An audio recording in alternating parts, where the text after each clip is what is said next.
Siapa sebenarnya nomor 845 ini? Sue Jing bingung. Ia samar-samar merasa bahwa yang paling mengejutkannya adalah nomor 845 tampaknya telah menjadi salah satu dari 10 pembasmi teratas. Tak hanya Sue Jingyi, semua siswa lain yang mendengar hasilnya pun tak percaya. Menurut logika mereka, Sue Jingyi dan Surui pastilah yang menempati peringkat pertama dan kedua.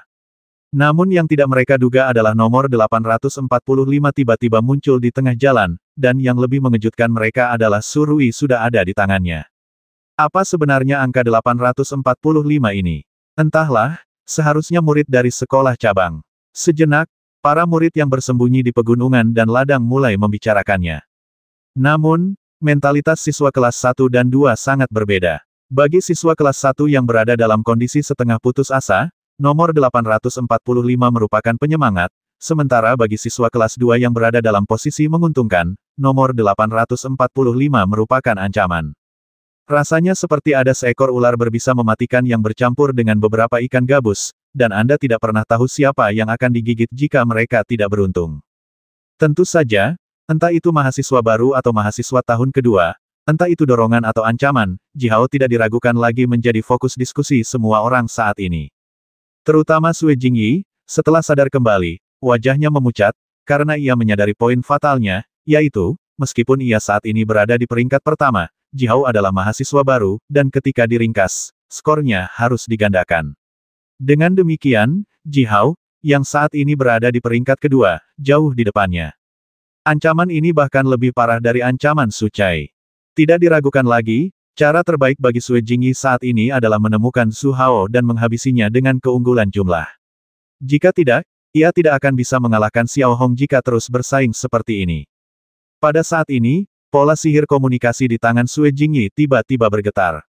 Ia mengeluarkannya dan melihat bahwa itu adalah pesan dari Cai Suang nomor 845, koordinat 455-10. Ia adalah seorang siswa di sekolah cabang. Secara logika, memberitahukan lokasi siswa ke sekolah cabang dengan cara seperti ini adalah melanggar peraturan, tetapi Cai Suang tidak mempedulikannya, dengan identitasnya, dia dapat dengan mudah mengetahui lokasi siswa di sekolah cabang. Mendengar kata-kata ini, ekspresi Sue Jingyi tetap tidak berubah dan ia tampak tenang. Ia kemudian memegang pola sihir komunikasi di telapak tangannya, tetapi tidak langsung menggunakannya karena ia tidak memiliki banyak kekuatan tersisa di tubuhnya. Pada saat yang sama, Xiao Hong dan Mu Xier juga berhenti di kaki gunung.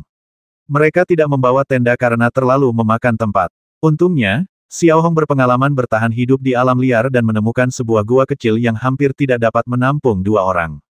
Saat itu, Mu Xier mengikuti instruksi Xiao Hong, mencari rumput kering berbulu di mana-mana dan menyebarkannya di dalam gua.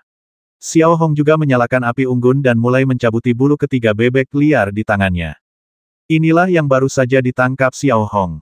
Dengan kekuatan Xiao Hong saat ini, mudah untuk menangkap ketiga hewan liar ini.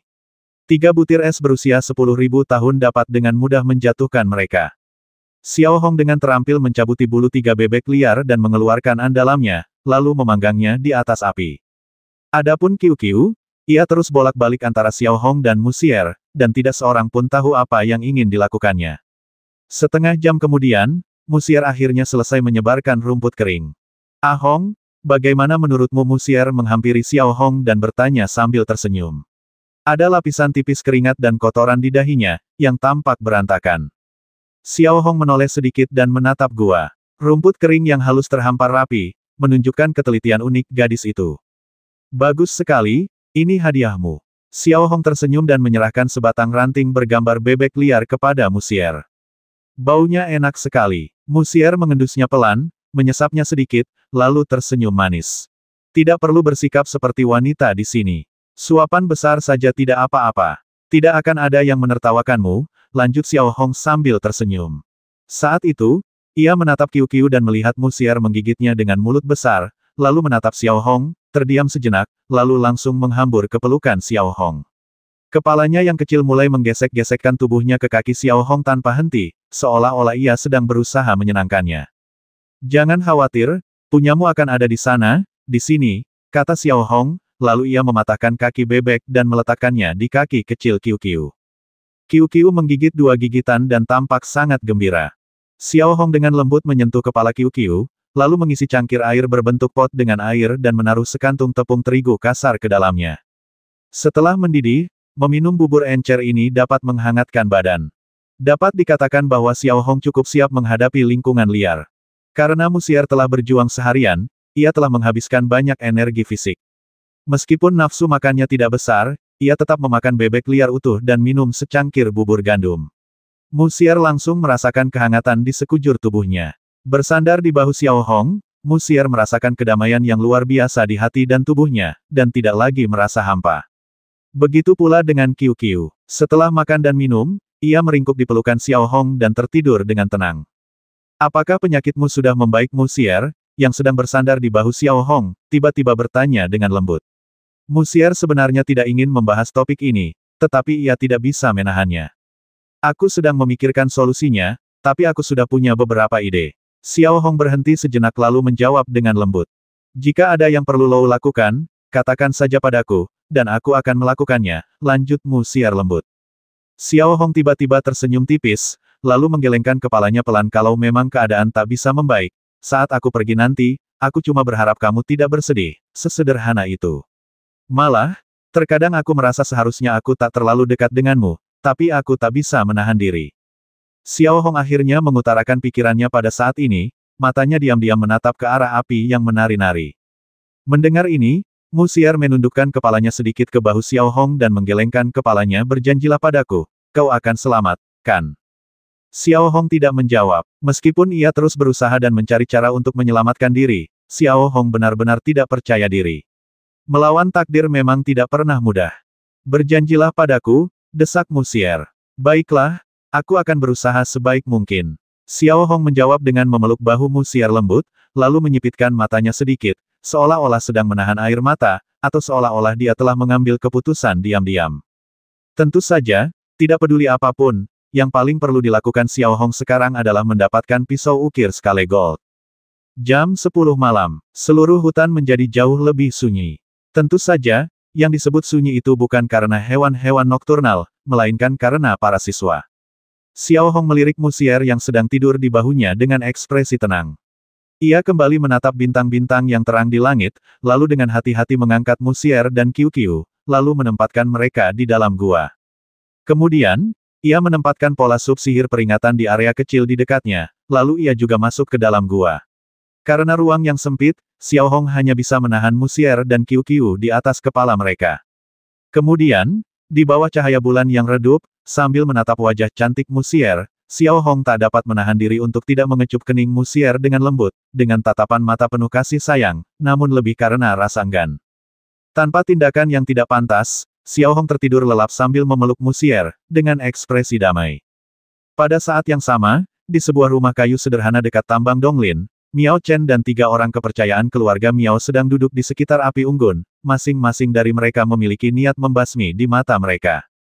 Tujuan mereka datang ke sini tentu saja jelas, yaitu untuk mengambil kesempatan menyelinap ke tempat latihan dan membasmi Xiao Hong tanpa ada yang menyadarinya.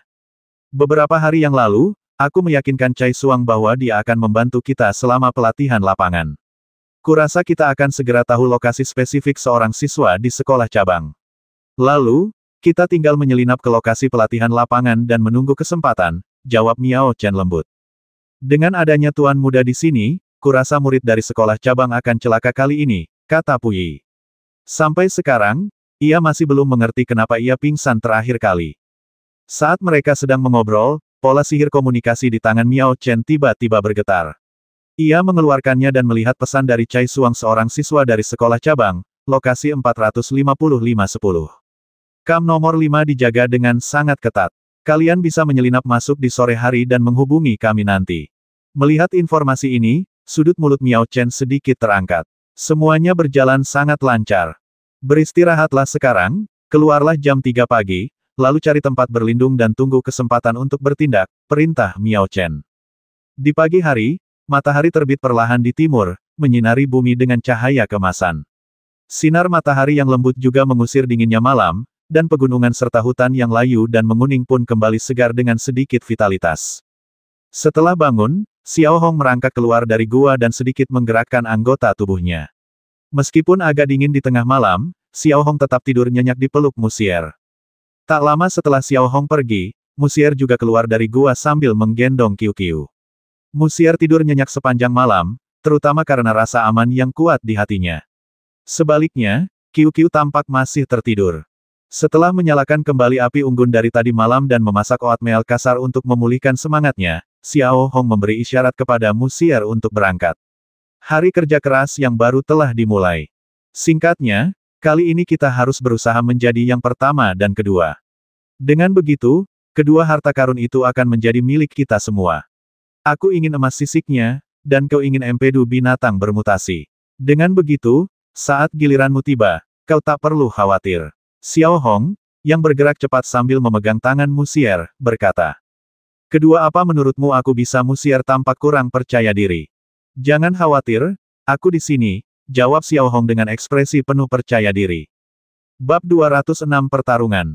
Tepat ketika Xiao Hong dan Musier mulai bergerak, Sue Jing di sisi lain juga mulai bergerak pada saat yang sama. Meskipun ia masih memimpin untuk sementara waktu, jumlah orang yang ia lewati tidak banyak. Lebih penting lagi, jika dihitung totalnya, ia masih jauh tertinggal. Setelah memeriksa peta, ia mendapati bahwa posisi yang dilaporkan Cai Suang sebelumnya masih agak jauh. Namun, Sue Jing tidak berani berhenti. Ia segera memimpin rekan-rekannya dan bergegas menuju Xiao Hong, sambil terus membasmi siswa tahun pertama di sepanjang jalan. Ia jauh lebih kejam dari sebelumnya, memberi ruang gerak. Tujuannya adalah untuk lebih dekat dengan Xiao Hong sambil mempercepat efisiensi pembasmian. Di sisi lain, Xiao Hong tidak tahu bahwa Sue Jingyi sedang mendekat dengan cepat, dan dia juga menyerang siswa tahun kedua itu dengan ganas. Bedanya dengan kemarin, kali ini para siswa kelas 2 sudah tahu betapa mengerikannya nomor 845, dan reaksi pertama mereka saat bertemu dengannya seringkali adalah melarikan diri.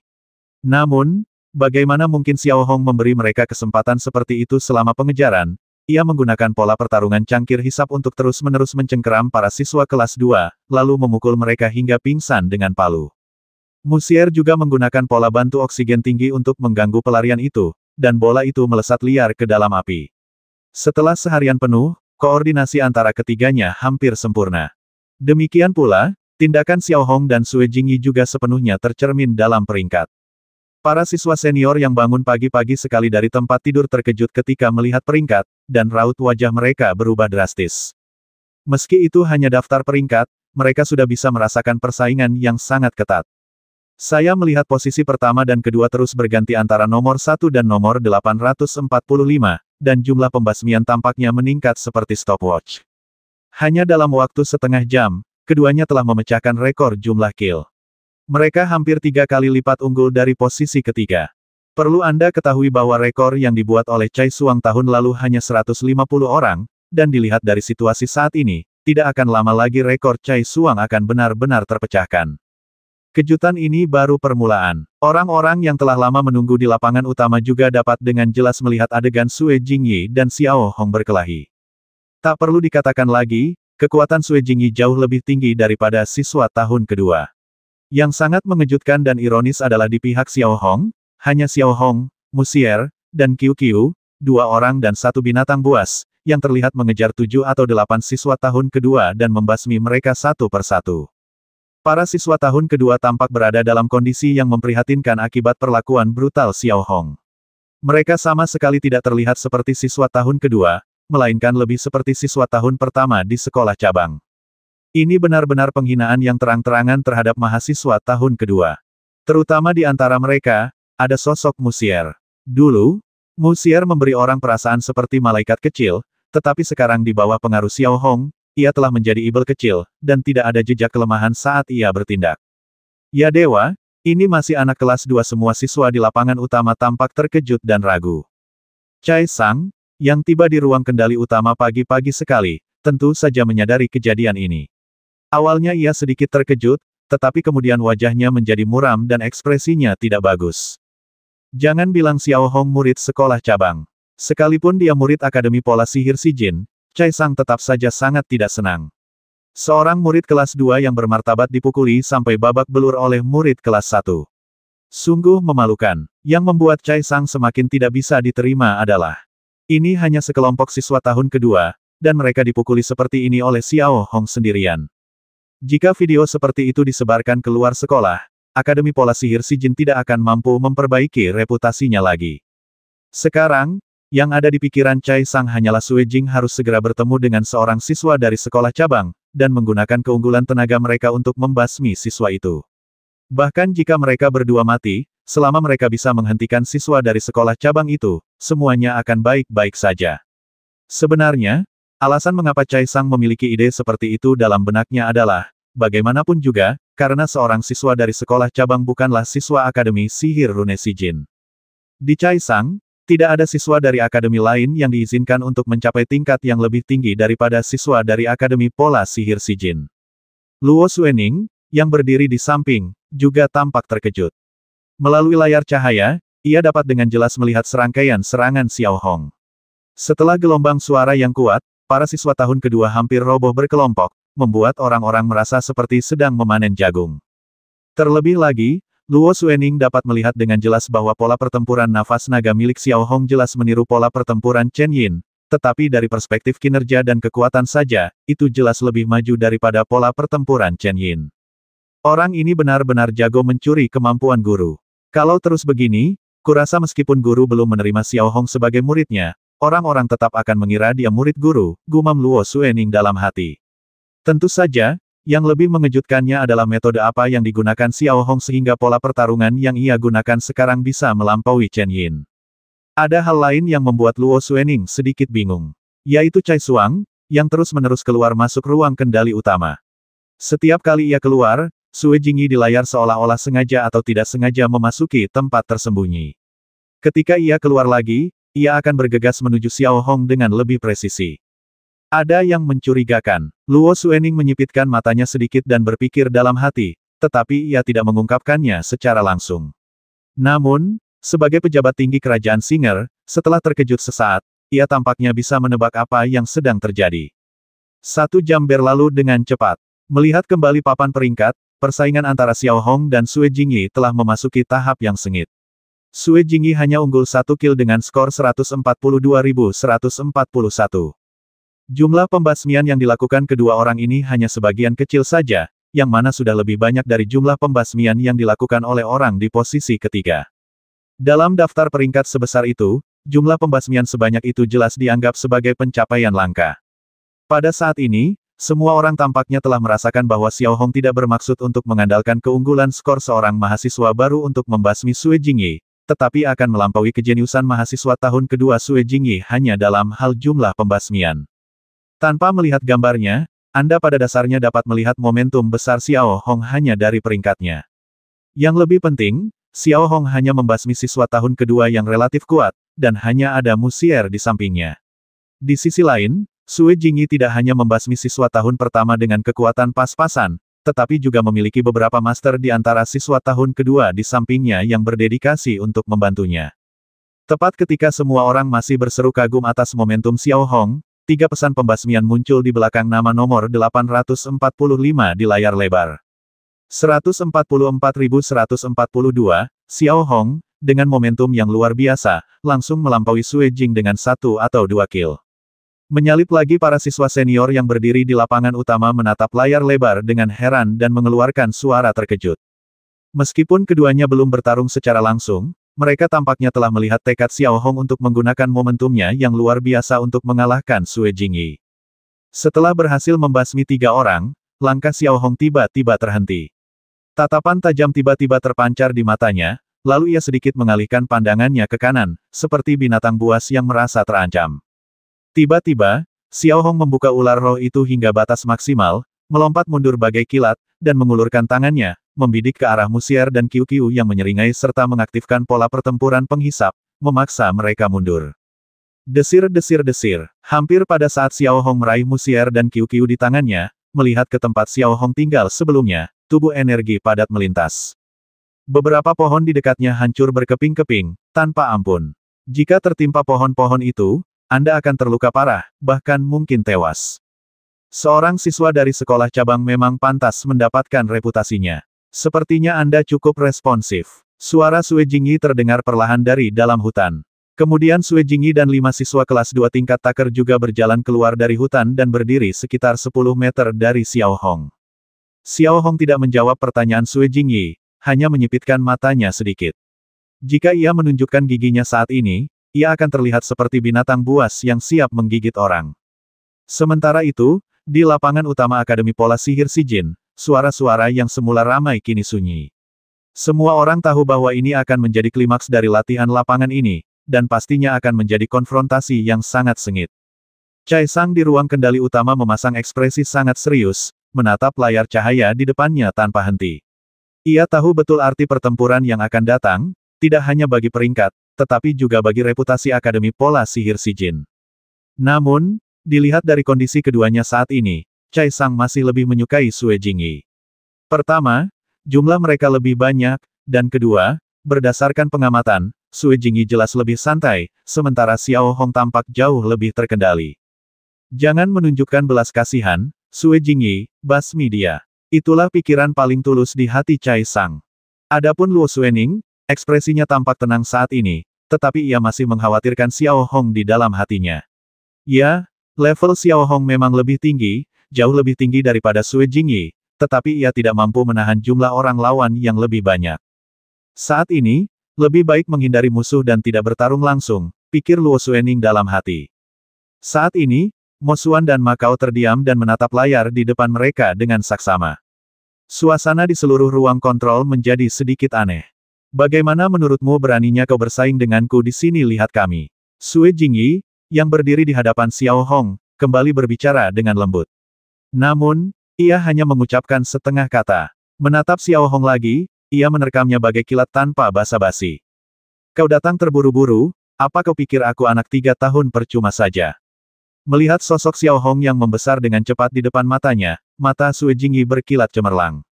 Ia kemudian mengaktifkan pola pertempuran, bersiap menahan Xiao Hong sambil menerjang maju untuk membasminya. Namun, tepat ketika Sue Jingyi selesai mengaktifkan pola pertempuran dan hendak bertarung beberapa gerakan dengan Xiao Hong, ekspresinya tiba-tiba berubah.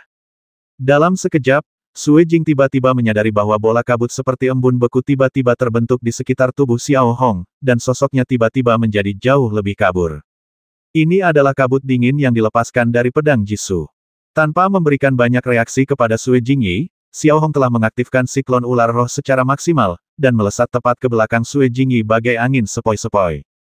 Ujung kelima ibu jari tangan kanannya telah mengembun menjadi paku-paku es yang sangat tajam, seperti cakar binatang buas, lalu dia memukul punggung Sue Jingyi dari bawah ke atas, dan itu adalah pukulan yang mematikan.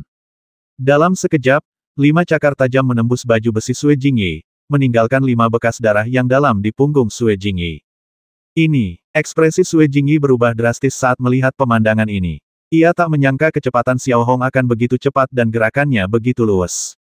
Namun, saat dia masih terkejut, dia melihat tinju kiri Xiao Hong mengembun menjadi potongan-potongan es, yang mengenai rahang Sue Jingyi dari belakang.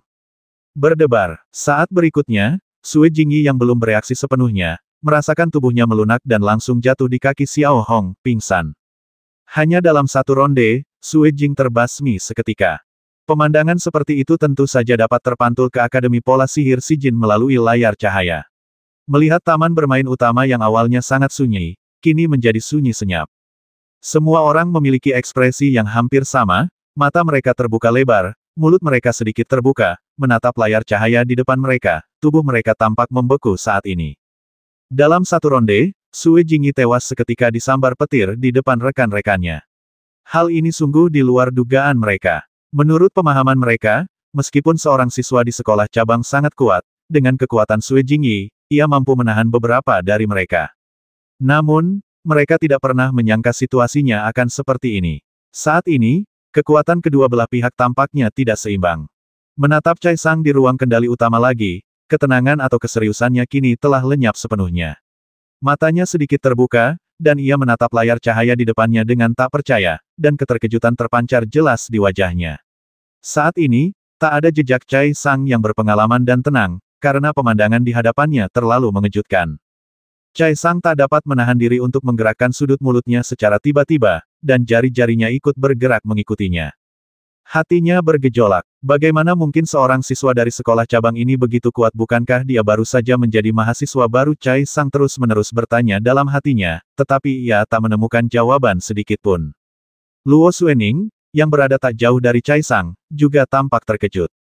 Awalnya, Xiao Hong mampu mencapai level ketiga penunggang kuda, dan ia berpikir peningkatan orang ini terlalu cepat. Namun, dari serangkaian aksi barusan, Luo Xuening yang bermata tajam dapat dengan jelas menyadari bahwa Xiao Hong tampaknya telah mencapai level keempat penunggang kuda. Dasar pria mesum, gumam Luo Xuening dalam hatinya. Menatap Akademi Pola Sihir Si Jin saat ini, setelah beberapa saat hening, akademi itu meledak, dan gelar seorang siswa tertentu dari sekolah cabang terus bergema. Xiao Hong, yang berada di lapangan latihan, masih memiliki ekspresi garang yang sama seperti sebelumnya. Selamat datang, ayo mati. Xiao Hong melirik Sue Jingyi yang terbaring tak bergerak di tanah dan berkata lembut. Nadanya sangat ringan, tetapi membawa aura yang memikat. Sebenarnya, serangan kejam Xiao Hong juga merupakan semacam balas dendam. Dari serangan diam-diam Sue Jingyi tadi, ia bisa melihat bahwa Sue Jingyi tidak menunjukkan belas kasihan. Kalau begitu, kenapa Xiao Hong masih menunjukkan belas kasihan? Tentu saja, demi menghindari masalah, Xiao Hong masih memberi Sue Jingyi kelonggaran. Kalau tidak, pukulan tadi bukanlah pukulan, melainkan hantaman es yang menusuk jantungnya. Melihat kelima orang yang disebut master tahun kedua di sekitar Xiao Hong, melihat situasi seperti itu, tak seorang pun berani melawan. Sepertinya mereka tak mampu maju maupun mundur. Sier, basmi. Xiao Hong melirik Musier dan memerintahkan dengan suara rendah. Lalu, tanpa ragu sedikit pun, Xiao Hong mengaktifkan pola pertempuran nafas naga dan meraung ke arah rekan-rekan Sue Jingyi yang tersisa. Hanya dalam waktu 5 menit, 5 orang yang disebut sebagai master tahun kedua semuanya telah roboh, meninggalkan hanya Xiao Hong dan Musier yang berdiri di tengah ruang terbuka. Apa yang awalnya dianggap sebagai pertarungan sengit berakhir dengan pembasmian yang hampir seketika. Dengan demikian, latihan lapangan ini tampaknya sudah menjadi kesimpulan yang tak terelakkan. Sekalipun Xiao Hong dikalahkan oleh Paviliun Suhai sekarang, tampaknya para pendatang baru tidak akan mampu melampaui rekor Xiao Hong. Kemenangan atau kekalahan pada dasarnya merupakan suatu kesimpulan yang sudah dapat dipastikan. Namun, saat ini, Xiao Hong tidak menyerah pada rencananya untuk membantai para siswa tahun kedua. Ia hanya melirik Sue Jing dan yang lainnya yang tergeletak di tanah, lalu berbalik dan pergi bersama Musier, terus mencari targetnya. Saat ini, tujuan Xiao Hong sangat jelas, yaitu membiarkan Musier meraih juara kedua sebanyak mungkin. Selama rekor Musier melebihi 70 orang, itu tidak masalah. Tujuannya adalah untuk mendapatkan hadiah kedua, yaitu empedu hewan mutan dan uang. Seperti kata pepatah, hal-hal baik harus disimpan dalam keluarga. Menjelang siang, melihat daftar peringkat utama, Musier berhasil mencapai posisi ketiga. Sebagian besar waktu, Xiao Hong langsung menangkap siswa tahun kedua dan membuat Musier pingsan. Tak diragukan lagi, saat ini, para siswa kelas 2 telah menjadi mangsa yang tak bermoral, atau dengan kata lain, alat curang yang tak bermoral. Kini, di antara 10 peringkat teratas, hanya Xiao Hong dan Musier yang sangat mencolok. Faktanya, di antara 10 besar, hanya Xiao Hong dan Musier yang selamat, dan sisanya hampir semuanya mati di tangan Xiao Hong. Cai Sang di ruang kendali utama tentu saja melihat kejadian ini dengan jelas, dan raut wajahnya menjadi sangat muram. Data di daftar peringkat utama dengan jelas menunjukkan bahwa di antara siswa tahun kedua, siswa tingkat pengemudi hampir musnah. Akibatnya, mereka tidak lagi menjadi ancaman sedikit pun bagi Xiao Hong dan Musier. Jika seorang siswa dari sekolah cabang benar-benar terpisah dari Musier, Akademi Pola Sihir Si Jin akan benar-benar dipermalukan. Lagi pula, siswa dari sekolah cabang itu berasal dari sekolah cabang Si Jin dan bukan lagi anggota grup Hongbo. Musier hanyalah seorang penyanyi dan anggota grup Kolon. Jika orang lain tahu bahwa seorang penyanyi bisa mendapat tempat kedua dalam pelatihan lapangan, Akademi Pola Sihir Si Jin mungkin akan ditertawakan. Lagi pula, media yang ingin menyaksikan keseruannya tidak akan peduli bagaimana Musier mendapatkan tempat kedua. Dengan pemikiran ini, Cai Sang ingin segera menghentikan latihan lapangan, atau bahkan membatalkannya secara langsung, tetapi Luo Xuening hadir, jadi dia tidak dapat melakukan itu. Jepret, jepret, jepret, jepret. Pada saat ini, beberapa layar cahaya di depannya tiba-tiba berubah menjadi putih, dan semua gambar menghilang. Melihat pemandangan ini, ekspresi Cai Sang dan Luo Xuening sedikit berubah, dan tiba-tiba semua sinyal di depan hilang. Ini adalah pertama kalinya dalam semua pelatihan lapangan sebelumnya. Ada apa, tanya Cai Sang kepada teknisi itu dengan wajah dingin. Suasana hatinya sedang sangat buruk. Oke, sepertinya ada kerusakan mekanis. Kita akan memperbaikinya sekarang. Teknisi itu melihat ekspresi kepala sekolah dan berkata dengan gemetar, lalu berjalan keluar. Tiba-tiba, Luo Xuening, yang sedang duduk di kursinya, mengeluarkan suara seperti itu. Ia menoleh sedikit dan mendapati Cai Suang tidak ada. Hal ini membuat Luo Xuening waspada. Sepertinya ini bukan kecelakaan, melainkan kecelakaan yang sudah direncanakan. Dengan pemikiran ini, Luo Xuening membisikkan beberapa patah kata di telinga Mo Xuan. Mo Xuan mengangguk pelan, lalu berjalan keluar. Pada saat ini, Cai Suang juga kembali dengan ekspresi bingung.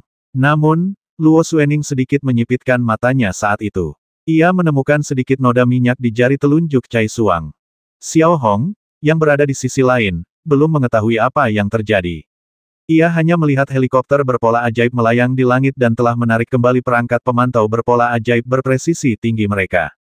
Ini adalah mekanik yang mengetahui kegagalan sinyal dan sedang melakukan pemeriksaan cepat pada instrumen. Tidak, Xiao Hong tiba-tiba bergumam, karena tiba-tiba ia mendengar suara dengungan samar, seperti kepakan sayap serangga. Sekarang sudah akhir musim gugur dan cuacanya sangat dingin. Bagaimana mungkin serangga-serangga itu begitu aktif?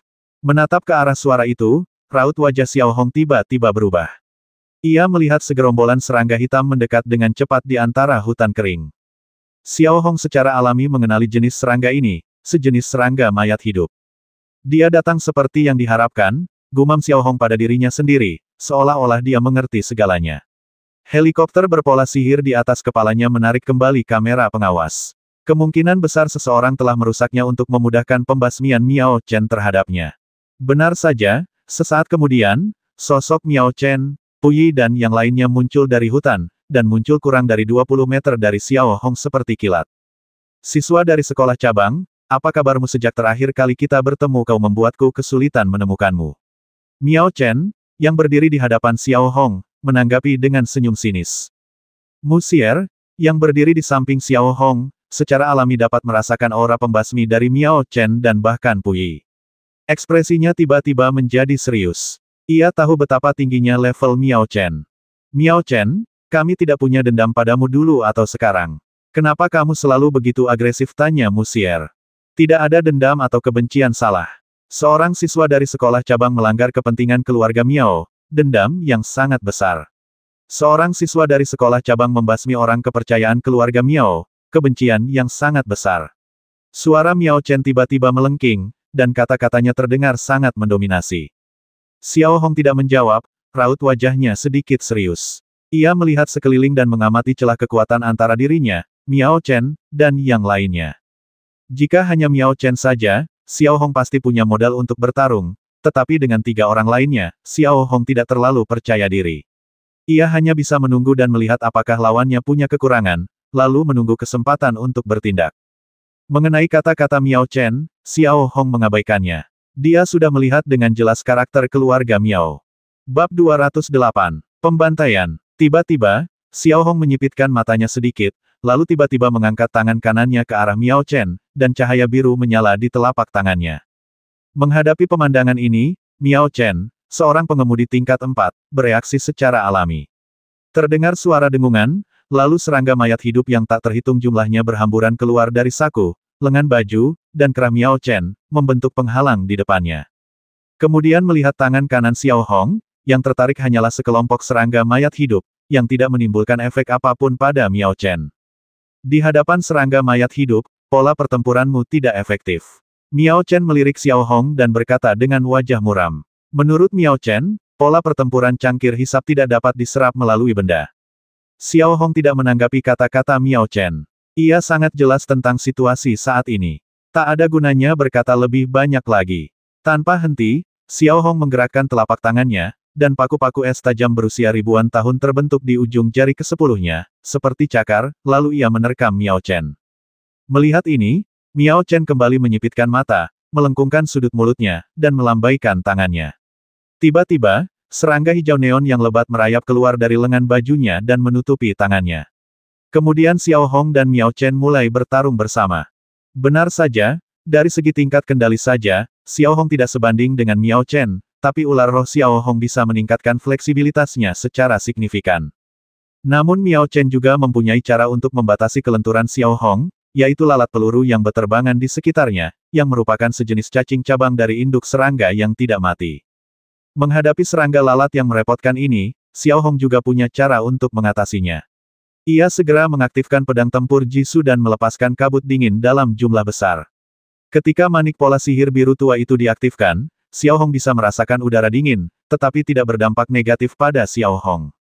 Setidaknya itu adalah es berusia 10.000 tahun yang terlepas dengan sendirinya. Setelah beberapa pertemuan, tidak ada keuntungan atau kerugian yang jelas antara kedua belah pihak, dan tampaknya tidak ada pemenang. Akan tetapi, ketika Puyi dan yang lainnya bereaksi dan menyerang Xiao Hong tidak mampu mengatasinya. Lagi pula, ketiga orang kepercayaan Miao Chen berbeda dengan siswa tahun kedua. Masing-masing dari mereka berada di level ketiga pengemudi, yang sebanding dengan kekuatan Xiao Hong. Musier, yang berdiri di samping, tampak tak berdaya. Menghadapi pertarungan tingkat pengemudi seperti ini, ia tak mampu ikut campur. Siswa sekolah cabang, kamu sudah selesai. Miao Chen tiba-tiba berkata dengan lembut, lalu dia mengepalkan tangan kanannya dan meninju perut Xiao Hong dengan pukulan yang keras, mengenai tepat di perut Xiao Hong. Namun, tepat ketika pukulan Miao Chen mengenai perut Xiao Hong dan ia yakin telah mengambil inisiatif, raut wajahnya tiba-tiba berubah. Ia melihat bahwa tepat saat Xiao Hong dipukul, sebuah es batu seukuran ibu jari melesat tepat ke arah alisnya. Sudut dan waktunya tepat dan sangat licik. Jika orang biasa, dia pasti sudah tertembak di kepala. Tetapi Miao Chen masih mengandalkan tenaga dahsyat seorang penunggang level 4 untuk memutar lehernya dengan cepat. Desir, es batu menggores wajah Miao Chen, meninggalkan bekas darah yang dalam di wajahnya. Pada saat ini, Xiao Hong terkena pukulan keras dan dahsyat dari Miao Chen, dan ia merasakan perutnya bergejolak. Kombinasi kekuatan Miao Chen dan serangga mayat hidup begitu dahsyat hingga di luar imajinasi Xiao Hong. Ia langsung terpental. Setelah dipukul, Xiao Hong tidak khawatir, tetapi tubuhnya sudah melayang di udara. Akibat benturan yang kuat, ia kehilangan kemampuan menghindar, yang merupakan celah fatal. Benar saja, tepat saat Xiao Hong menduga hal ini, dia melihat Puyi, yang berjarak kurang dari 10 meter dari Xiao Hong, telah mengangkat lengannya dan menembakkan bom energi seperti trisula ke arah Xiao Hong, yang mengarah langsung ke dahi Xiao Hong. Tubuh energi berbentuk trisula ini bisa dibilang yang paling sulit dihindari Xiao Hong saat ini. Sekalipun ia bisa menghindari bahaya fatal, cedera tetap tak terelakkan. Dalam situasi ini, menghadapi Miao Chen dan 3 penunggang kuda tingkat 3, terluka berarti kematian. Yang terburuk, perut Xiao Hong bergolak dan ia tak lagi punya kekuatan untuk melepaskan napas naga. Oh tidak, Xiao Hong, yang tampak berhati-hati, tak kuasa menahan diri untuk tidak mengeluarkan suara seperti itu. Namun, tepat saat Xiao Hong mengeluarkan suara ini, ia merasakan matanya tiba-tiba menjadi gelap. Samar-samar, ia merasakan sesuatu yang berbulu menempel di wajahnya. Perasaan ini sangat familiar. Ini, pikiran Xiao Hong tiba-tiba bergerak, lalu ia merasakan hantaman dahsyat dari dahinya, memaksa tubuhnya terdorong ke belakang. Dalam hatinya, Xiao Hong tahu betul bahwa tubuh energi trisula itulah yang menghantamnya. Berdebar. Saat berikutnya, Xiao Hong merasa tubuhnya telah bersendewa dengan tanah, dan di bawah dampak yang kuat, dia berguling mundur dengan cepat beberapa kali sebelum akhirnya berhenti. Klik, tepat saat Xiao Hong menenangkan dirinya, dia melihat bola itu perlahan jatuh dari wajahnya, dan baju zirah di punggungnya telah berubah bentuk, dengan bekas luka bakar di tengahnya. Menatap Qiu-Qiu lagi, dia terbatuk pelan 2 kali, dengan sedikit darah di sudut mulutnya, dan sedang sekarat. Qiu-Qiu, melihat pemandangan ini, pupil mata Xiao Hong tiba-tiba mengecil seukuran lubang jarum, dan ekspresinya tampak sangat gugup. Bisa dibilang, bagi Xiao Hong, yang kini yatim piatu, hanya ada 3 hal yang paling berharga di hatinya. Setelah mentornya Cui Yuanbo dan Musier, satu-satunya yang tersisa adalah Qiu-Qiu. Musier, yang berdiri di sampingnya, menutup mulutnya dengan tangan putihnya, matanya dipenuhi kepanikan. Ia mengkhawatirkan Qiu-Qiu. Orang menyebalkan. Xiao Hong melirik bola itu, lalu melirik Puyi dan Miao Chen lagi, matanya hampir menyemburkan api. Kali ini Xiao Hong benar-benar marah. Pada saat yang sama, warna merah yang tercampur dalam garis-garis biru di tangan kanan Xiao Hong menjadi sedikit lebih gelap, dan warna biru menjadi lebih cerah, seolah-olah juga terinfeksi oleh emosi Xiao Hong. Kau marah bagus sekali, aku ingin melihat seberapa kuat dirimu. Tapi bagaimanapun juga, kau sudah mati hari ini. Miao Chen menatap Xiao Hong dengan tenang, dengan tatapan merendahkan.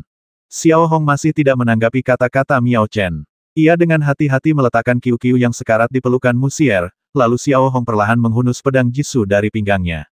Dalam sekejap, kabut dingin dengan cepat dilepaskan dari pedang Jisoo, membentuk lapisan kabut tipis di sekitarnya, dan suhu di sekitarnya tiba-tiba turun sedikit. Embun beku berwarna biru muda juga terbentuk di tubuh Xiao Hong. Bahkan bisa dilihat bahwa tangan kanan Xiao Hong seluruhnya tertutup oleh es berusia 10.000 tahun, bagaikan baju zirah es. Mengaum, Xiao Hong meraung keras sambil menahan rasa sakit di perutnya. Menatap ke depannya, gelombang suara yang kuat telah membentuk garis biru tua. Di dalam gelombang suara itu, terdapat juga bongkahan es seukuran kacang yang berusia ribuan tahun. Hal ini tidak mengherankan. Dengan terbentuknya kabut di sekitarnya, tempat ini telah menjadi habitat Xiao Hong. Di tengah kabut dingin, Xiao Hong dapat memadatkan es berusia 10.000 tahun lebih cepat. Demikian pula, intensitas gelombang suara yang merambat di kabut dingin juga lebih kuat daripada di tempat kering. Dalam sekejap, kepala berbentuk naga itu membuka mulutnya yang ganas dan menyerang Miao Chen dan yang lainnya. Menghadapi pemandangan ini, sudut mulut Miao Chen sedikit bergerak. Ia bisa merasakan serangan Xiao Hong kali ini jauh lebih kuat dari sebelumnya, seolah-olah serangan berkekuatan penuh. Tidak berani lalai sedikit pun, Miao Chen dengan cepat mengendalikan induk serangga yang tidak mati dan menghasilkan keturunan dalam jumlah besar dalam sekejap, membentuk penghalang serangga yang kuat di depannya. Puyi dan yang lainnya hampir sama kuatnya dengan Xiao Hong, atau bahkan sedikit lebih lemah dari Xiao Hong. Menghadapi serangan sekuat itu, mereka tak kuasa menahan diri untuk sedikit menggerakkan mata, dan segera membuka perisai pelindung mereka. Ledakan. Hanya dalam beberapa per-10 detik, gelombang suara kuat yang membawa partikel es membombardir Miao Chen dan yang lainnya. Dalam sekejap, cacing di depan Miao Chen telah tercabik-cabik. Di bawah hantaman gelombang suara dan partikel es, cairan hijau dari tubuh cacing itu berceceran di mana-mana. Namun, Miao Chen masih berhasil memblokir serangan itu. Namun, Puyi dan yang lainnya yang tidak jauh dari Miao Chen tidak sekuat itu. Perisai pelindung mereka langsung hancur, dan partikel es serta gelombang sonik telah meninggalkan beberapa luka di tubuh mereka, ada yang besar dan ada yang kecil. Meskipun nyawa mereka tidak dalam bahaya untuk saat ini, mereka sudah berada dalam kondisi kacau balau. Dan ini baru permulaan. Mengikuti hembusan napas naga, Xiao Hong, yang memegang pedang Jisoo, menyerbu ke arah Miao Chen dengan ekspresi ganas, tak memberi Miao Chen kesempatan untuk bernapas. Pada saat yang sama, bilah es tajam terbentuk di bilah pedang Jisoo di tangan Xiao Hong. Ia mengayunkannya dan menebas kepala Miao Chen. Menghadapi pemandangan ini, Miao Chen tidak punya waktu untuk mengatur serangan balik dan hanya bisa mengambil sikap bertahan. Pada saat ini, raut wajah Miao Chen tiba-tiba berubah, dan ada sedikit kejutan di matanya. Ia melihat Xiao Hong yang sedang berlari ke arahnya, sosoknya melesat dan dengan cepat menghilang dari pandangannya. Dia tiba-tiba menoleh dan melihat Xiao Hong telah mengubah sasarannya dan langsung menyerbu ke arah si pelaku Puyi. Berpura-pura ke timur dan menyerang ke barat. Miao Chen bereaksi. Puyi, hati-hati. Miao Chen cepat mengingatkannya, tetapi sudah agak terlambat. Park Yi, yang belum sepenuhnya pulih dari pukulan tadi, mengangkat kepalanya sedikit dan secara naluriah menatap Miao Chen. Namun, apa yang dilihatnya saat ini bukanlah Miao Chen, melainkan wajah Xiao Hong yang garang. Bagaikan kilat, Xiao Hong mengangkat tangan kirinya dengan jari-jari sedingin es dan mencengkeram wajah Puyi erat-erat, bagaikan cakar elang. Jari telunjuk dan jari tengahnya telah menancap dalam-dalam di rongga mata Puyi. Puff, puff. Setelah dua suara teredam, Xiao Hong sudah menembakkan es dari jari telunjuk dan jari tengahnya ke mata Puyi. Sesaat kemudian, es itu melesat keluar dari belakang kepala Puyi. Kemudian Xiao Hong tidak berhenti, mengaktifkan pola pertempuran cangkir hisap ke arah pohon terdekat, dan bergerak cepat di antara pepohonan beberapa kali, menciptakan jarak tertentu antara dia dan Miao Chen. Di sisi lain, Puyi secara naluriah mundur 2 langkah, lalu jatuh ke tanah dengan bunyi plop, tak bernyawa, darah mengucur dari belakang kepala dan matanya. Setelah melihat sekilas kematian tragis Puyi, Miao Chen awalnya terkejut, lalu ia menunjukkan kemarahan yang tak berujung. Kau tahu, Puyi jelas merupakan kekuatan inti keluarga Miao. Ia kembali menatap Xiao Hong. Saat ini, Xiao Hong sudah berdiri di samping Musier, dengan ekspresi ganas yang sama, seperti binatang buas yang mengamuk. Seorang siswa dari sekolah cabang, dasar orang-orang pembawa sial. Kata Miao Chen dengan suara rendah, dengan niat membasmi terungkap dalam kata-katanya. Mulai sekarang, kalau kau berani, basmi saja aku. Kalau tidak, suatu hari nanti, Aku akan menghabisi nyawa seluruh keluarga Miaomu. Xiao Hong akhirnya menjawab dengan nada dingin. Tabrak, tabrak. Hampir pada saat ini, gesekan rumput yang kuat tiba-tiba terjadi. Awalnya, Xiao Hong mengira mereka adalah siswa lain yang datang, tetapi ketika ia melirik, ia menyadari bahwa itu bukan mereka. Ban lengan mereka jelas-jelas bertuliskan lambang militer kerajaan Weilin. Para prajurit kerajaan Weilin, mengapa mereka ada di sini, pikir Xiao Hong dalam hati, tetapi jawabannya segera terungkap. Karena Xiao Hong telah melihat bahwa ada 7 atau 8 prajurit Weilin yang telah membuka lapisan tanah yang sangat tersamarkan dan bergegas keluar dari bawah tanah.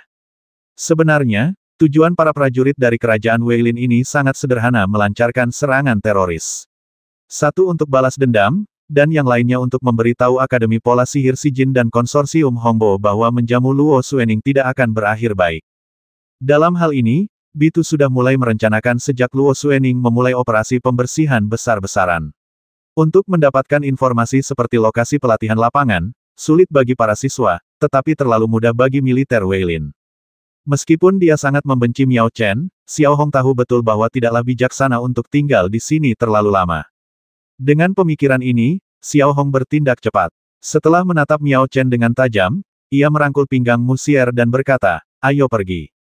Setelah berkata demikian, Xiao Hong mengaktifkan ular roh dan segera mengungsi ke utara tanpa berhenti sedetik pun.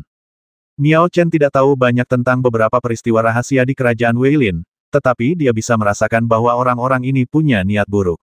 Benar saja, saat orang-orang ini mendekat, mereka semua melancarkan serangan mematikan terhadap Miao Chen dan yang lainnya. Namun, Xiao Hong berhasil lolos dengan cepat. Sekarang satu-satunya misi prajurit Weilin ini adalah membasmi semua makhluk hidup yang terlihat dengan mata terbuka dan memberikan pukulan telak pada Akademi Pola Sihir Shijin. Orang pembawa sial, Miao Chen mengeluarkan suara marah, lalu melancarkan serangan balik terhadap tentara Weilin yang menyerbu.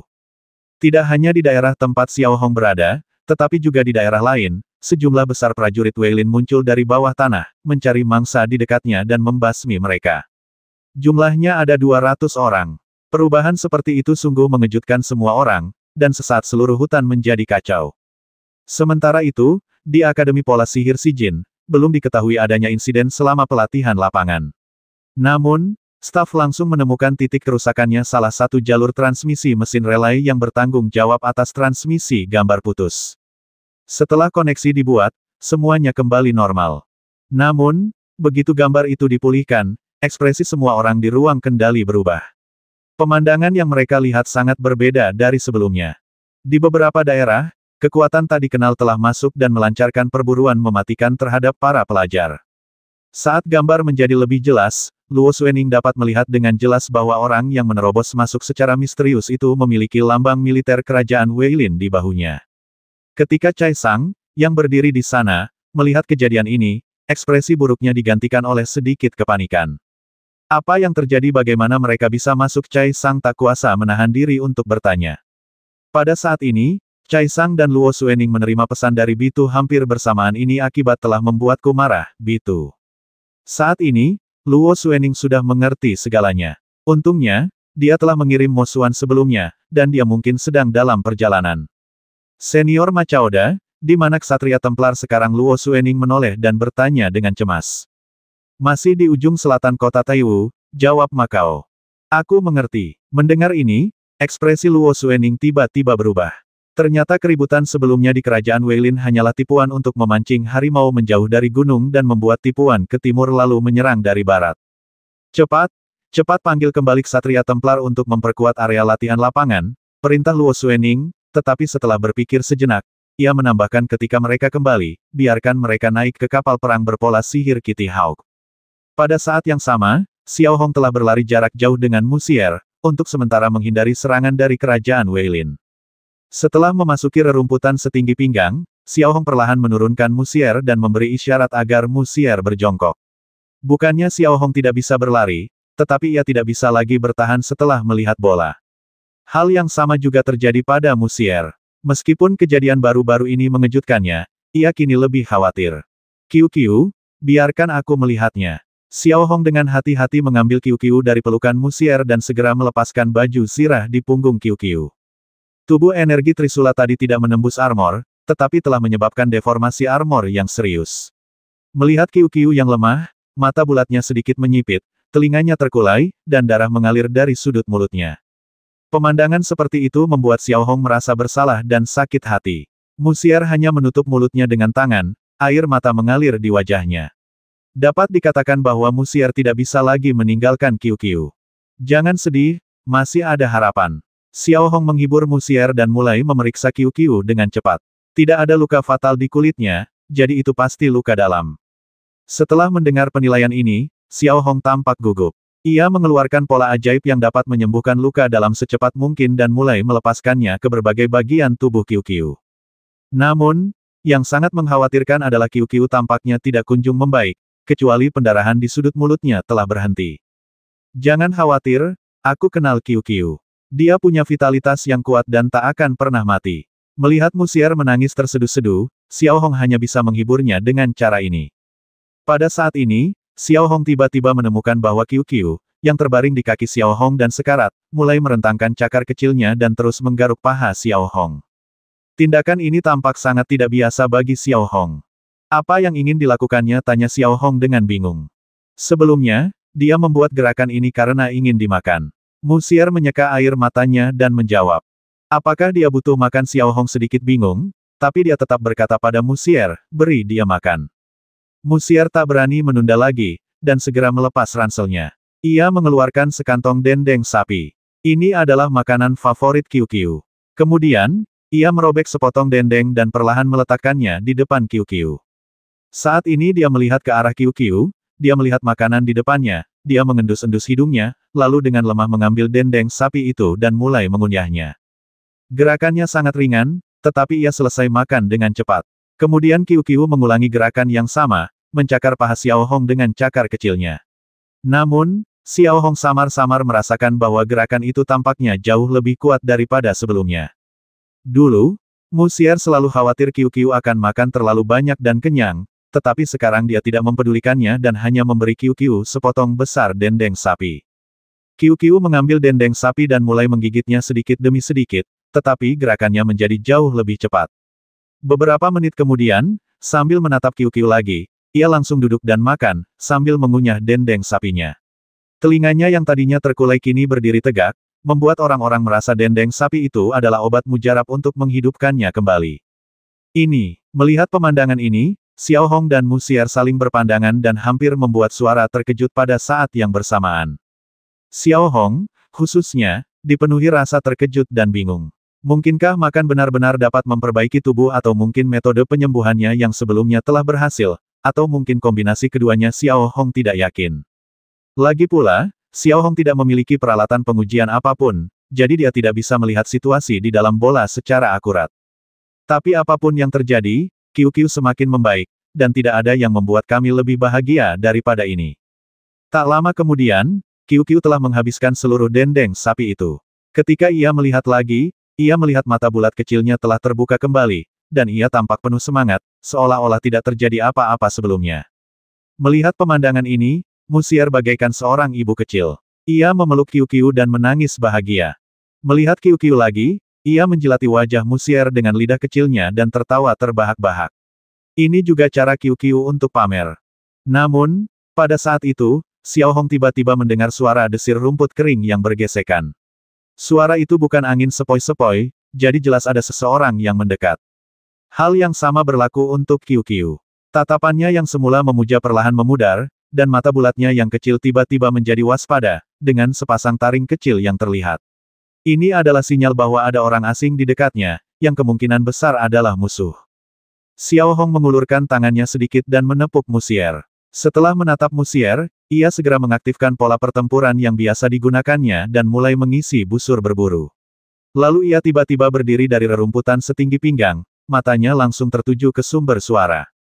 Kurang dari 20 meter dari Xiao Hong, 3 prajurit Weilin sedang mencari dan maju. Tiba-tiba, mereka melihat seorang pria berdiri di rerumputan, yang membuat mereka lengah. Tepat ketika mereka hendak melawan secara naluriah, Xiao Hong, yang berdiri di rerumputan setinggi pinggang, sudah bergerak.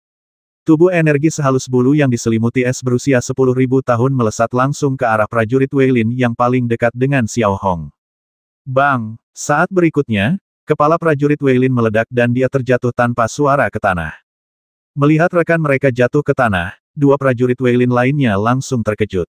Mereka telah melihat kekuatan para siswa Akademi Pola Sihir Si Jin sebelumnya, dan mereka terlalu biasa-biasa saja. Hal ini tidak mengejutkan, karena karakter-karakter kuat hampir semuanya ditangani oleh Xiao Hong. Tiba-tiba bertemu dengan karakter yang kejam, mereka jelas sedikit tidak nyaman. Bab 210 Musuh yang Kuat. Sebelum kedua prajurit Weilin sempat bereaksi, Xiao Hong telah menghunus pedang Jisoo, menyerbu ke arah mereka, dan menebas leher mereka. Dibandingkan melawan mahasiswa tahun kedua, Xiao Hong dapat membasminya kali ini. Setelah dua kali bunyi embus, kedua prajurit Weilin itu pun terjatuh ke tanah tanpa suara. Untungnya, ketiga prajurit Weilin ini hanyalah karakter kecil, mungkin berada di level pertama pengemudi. Tapi di antara prajurit Weilin ini, pasti ada beberapa yang levelnya lebih tinggi.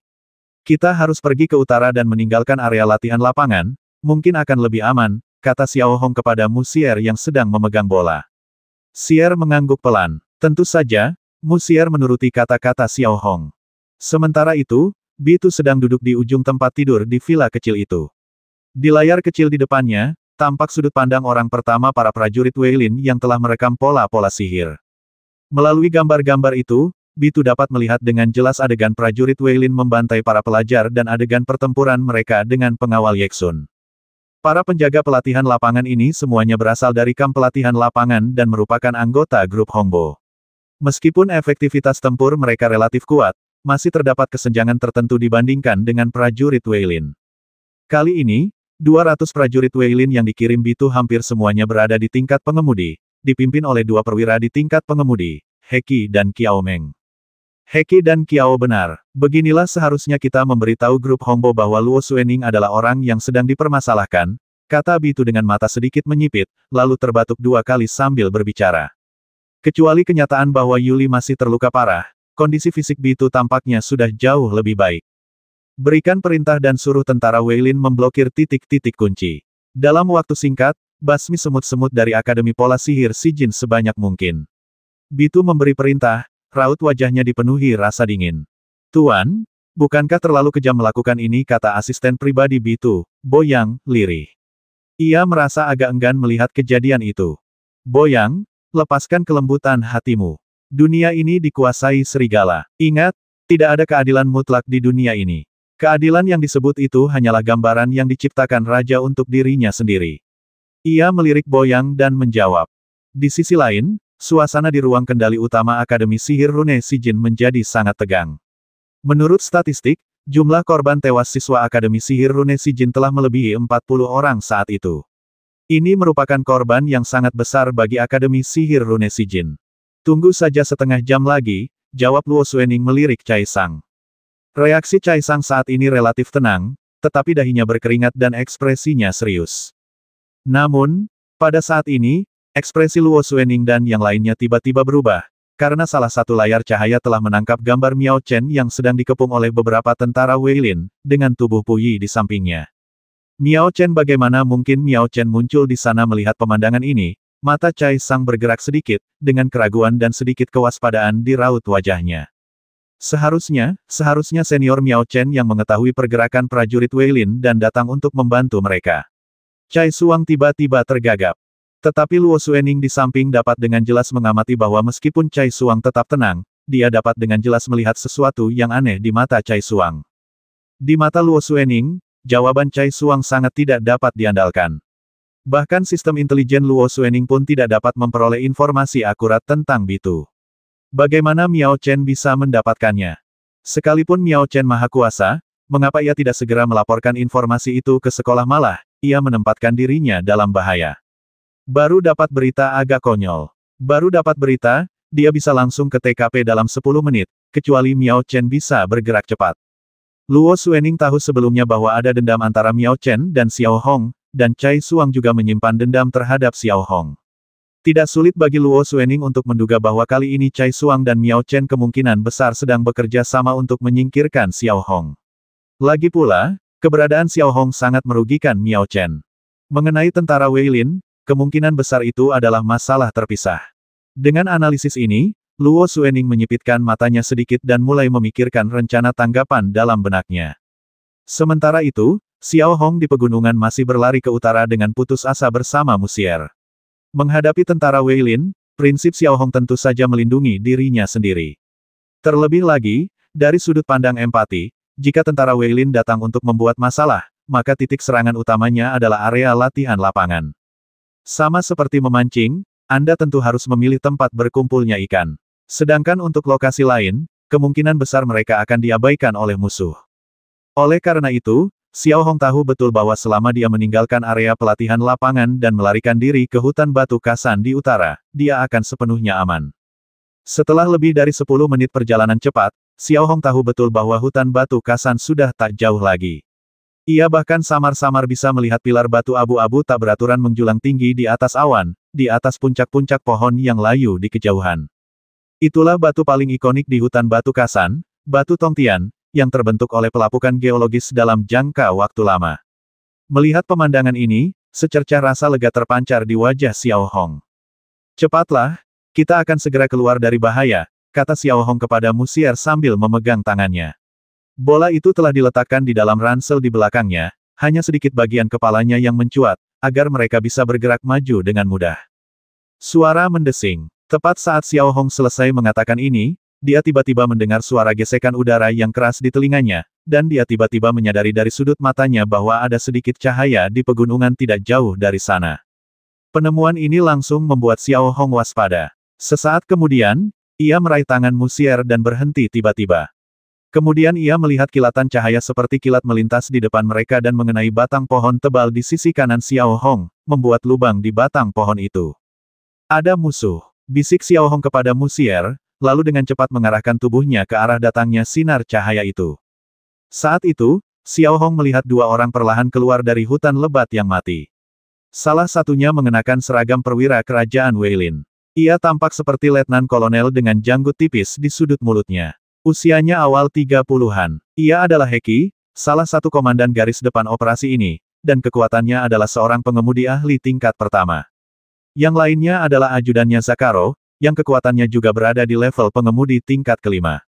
Xiao Hong tidak mengenal kedua orang ini, tetapi dia bisa memperhatikan pola pertempuran di lengan bawah mereka, dan dia juga bisa menganalisis perkiraan tingkat kekuatan pendorong mereka melalui pola energi. Hal ini membuat wajah Xiao Hong menunjukkan keseriusan, atau lebih tepatnya ketegangan. Sosok setingkat pengemudi saja sudah sesuatu yang tak bisa dihadapi Xiao Hong, apalagi ada pengemudi level 5 di sampingnya. Seharusnya murid dari sekolah cabang, kan prestasimu tadi bagus, tapi kau masih di level murid. Heki melirik Xiao Hong dan berkata santai.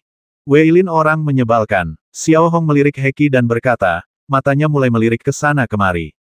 Sesuai dengan kepribadian Xiao Hong yang biasa, ia tidak suka bicara omong kosong dengan musuh, tetapi sekarang, tidak demikian.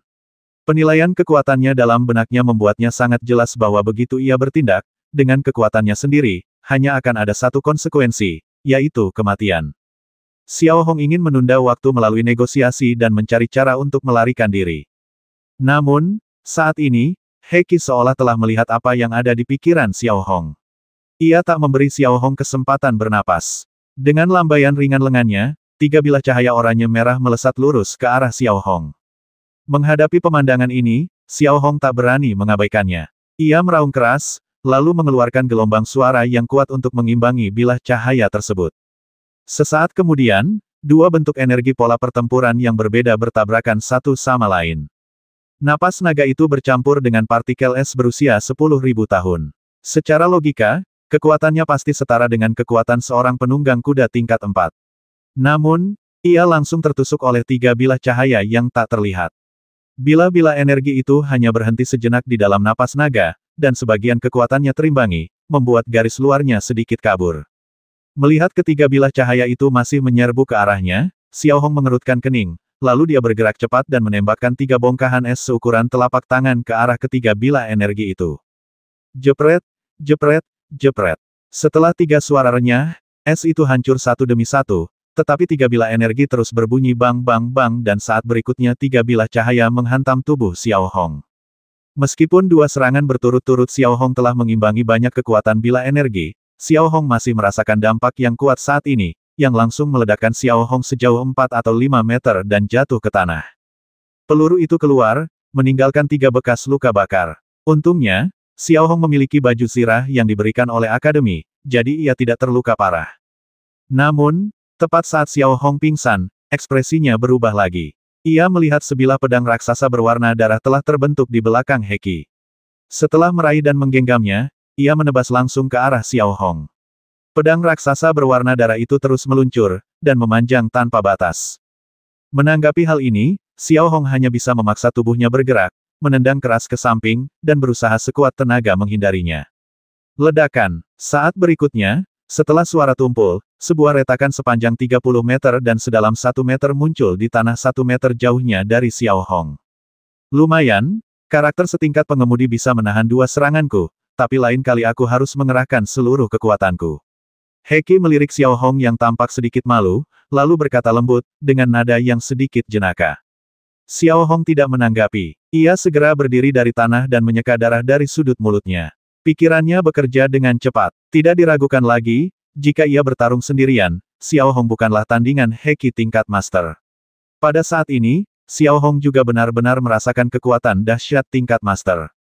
Berdengung. Tepat ketika Xiao Hong sedang berpikir keras, tiba-tiba ia mendengar suara yang sangat halus di telinganya. Suara ini sangat aneh, seperti bunyi bip, tetapi frekuensinya jauh lebih tinggi. Saat suara aneh itu semakin jelas di telinga Xiao Hong, ekspresi Xiao Hong sedikit berubah. Ia melihat ke arah suara itu dan melihat beberapa benda seperti kain kasa dan aurora di arah utara, bertumpuk tak beraturan dan langsung menuju Heki. Apa-apaan ini? Xiao Hong belum pernah melihat bila energi seperti itu sebelumnya, apalagi dari mana asalnya. Aku tidak menyangka kau akan membantu, tapi permainan anak-anak seperti ini tidak berguna bagiku. Heki tidak menghiraukan deretan bilah cahaya yang kacau itu. Dengan ayunan lengannya yang lain, ia melepaskan beberapa bilah energi ke arah bilah cahaya yang menyerupai aurora yang mendekat. Namun, pada saat ini, sebuah pemandangan yang mengejutkan Xiao Hong muncul. Tubuh energi berbentuk aurora itu tampak melintas lurus tanpa halangan apapun ketika berhadapan dengan bilah energi. Kemudian, bagaikan angin sepoi-sepoi, ia melewati Heki dan ajudannya, Kazaro, tampak lembut dan tidak berbahaya. Kenyataannya tampaknya tidak seperti yang dilihat Xiao Hong. Hampir pada saat kasa itu menyentuh Heki dan Kazaro, gerakan tangan Heki dan Kazaro terhenti, dan mereka tampak seperti 2 patung yang membeku. Detik berikutnya, bercak-bercak darah samar-samar muncul di tubuh Hezi dan Kazaro. Darah perlahan merembes keluar, dan anggota tubuh mereka mulai terkilir di sepanjang bercak darah. Menabrak. Dalam sekejap mata, tubuh kedua lelaki itu roboh bersama bercak darah yang tak terhitung jumlahnya, membentuk 2 tumpukan mayat, dan mati tanpa suara. Ini, Xiao Hong, yang berdiri tak jauh darinya, membelalakan matanya, wajahnya penuh ketidakpercayaan. Ia ragu-ragu untuk waktu yang lama dan tak bisa berkata apa-apa. Xiao Hong tak menyangka ia bisa membasmi figur setingkat master dengan begitu mudah. Kekuatan sekuat apa yang dibutuhkan untuk itu? Musier, yang berdiri di sampingnya, ekspresi paniknya yang semula tergantikan oleh kengerian yang tak terhitung jumlahnya. Namun, ketika ia melihat kematian tragis 2 orang di depannya, ia tak kuasa menahan diri untuk menutup mulutnya. Setelah beberapa detik bertarung, Xiao Hong tersadar dan segera melihat ke arah utara. Tidak ada siapa-siapa di sana dan tempat itu masih setenang sebelumnya. Siapakah yang melakukan ini? Tanda tanya besar muncul di benak Xiao Hong.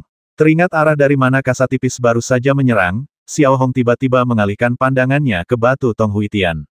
Sepertinya kasa tipis itu berasal dari tempat itu. Tanpa henti, Xiao Hong cepat-cepat mengaktifkan layar cahaya busur berburu, mengarahkannya ke tempat itu, dan terus-menerus mengerahkan tenaga pendorong untuk menutup jarak.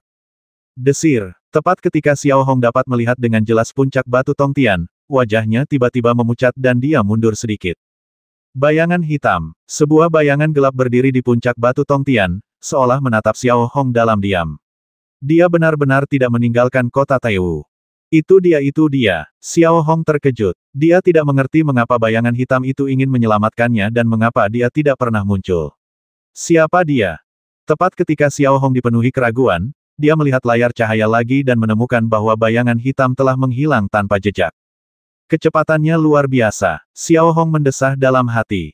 Setelah melihat-lihat sebentar, Xiao Hong menekan rasa terkejut di hatinya seminimal mungkin.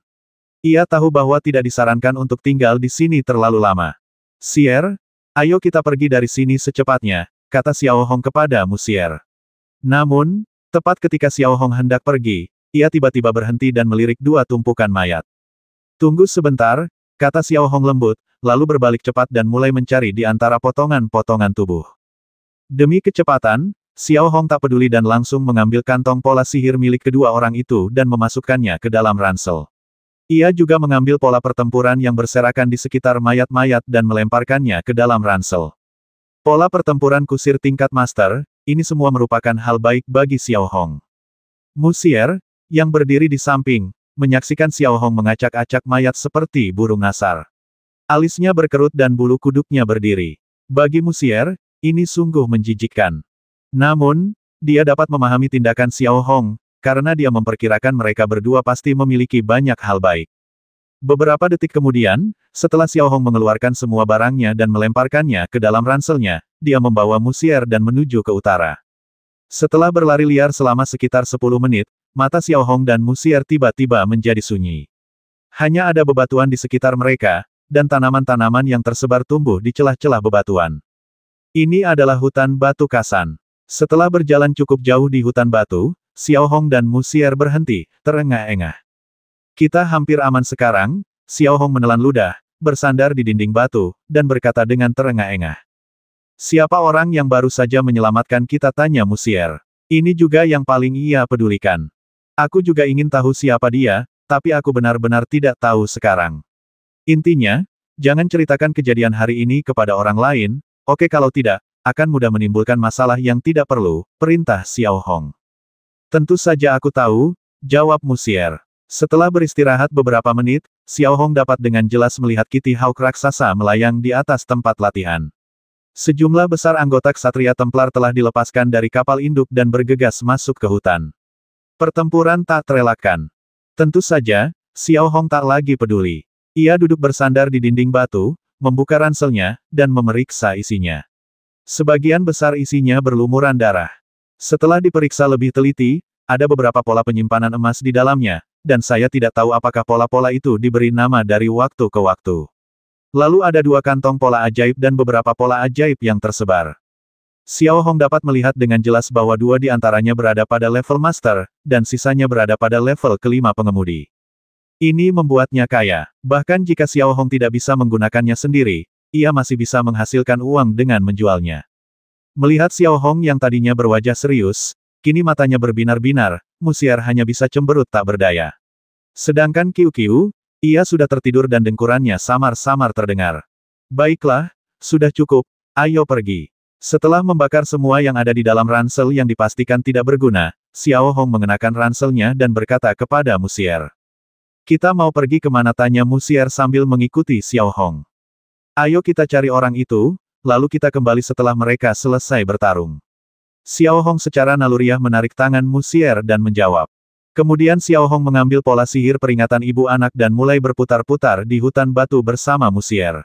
Mereka berputar-putar di depan batu Tongtian selama beberapa minggu, tetapi sayangnya, bayangan hitam itu bahkan tidak meninggalkan jejak. Xiao Hong bahkan menggunakan pola pertempuran penghisap untuk naik ke puncak batu Tongtian untuk memeriksanya. Dari puncak batu Tongtian, yang tingginya lebih dari 100 meter, Anda dapat dengan jelas melihat tempat Xiao Hong baru saja bertarung dengan Heki. Pemandangannya sangat indah. Namun, tidak ditemukan apapun tentang bayangan hitam itu.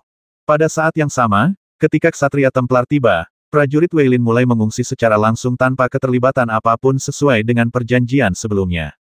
Namun, pada saat ini, komandan lainnya, Qiao Meng, terkejut karena mengetahui Heki tidak dapat dihubungi lagi, yang membuat Qiao Meng mendapat firasat buruk. Belum lagi hubungannya dengan Heki, jika terjadi sesuatu pada Heki, serangan ini akan lebih merugikan daripada menguntungkan. Tahukah kamu, melatih seseorang setingkat master itu sangat sulit, dan itu juga sangat berharga. Jika karakter pada level pengemudi dapat mencapai peningkatan 100% dengan bantuan empedu binatang bermutasi, maka karakter pada level pengemudi utama tidak hanya membutuhkan material yang lebih berharga daripada empedu binatang bermutasi, tetapi tingkat keberhasilan peningkatannya juga tidak 100%. Setelah memanggil beberapa kali, melihat tidak ada tanggapan dari Heki, Qiao Meng tidak berani melawan Ksatria Templar dan hanya bisa memerintahkan evakuasi penuh.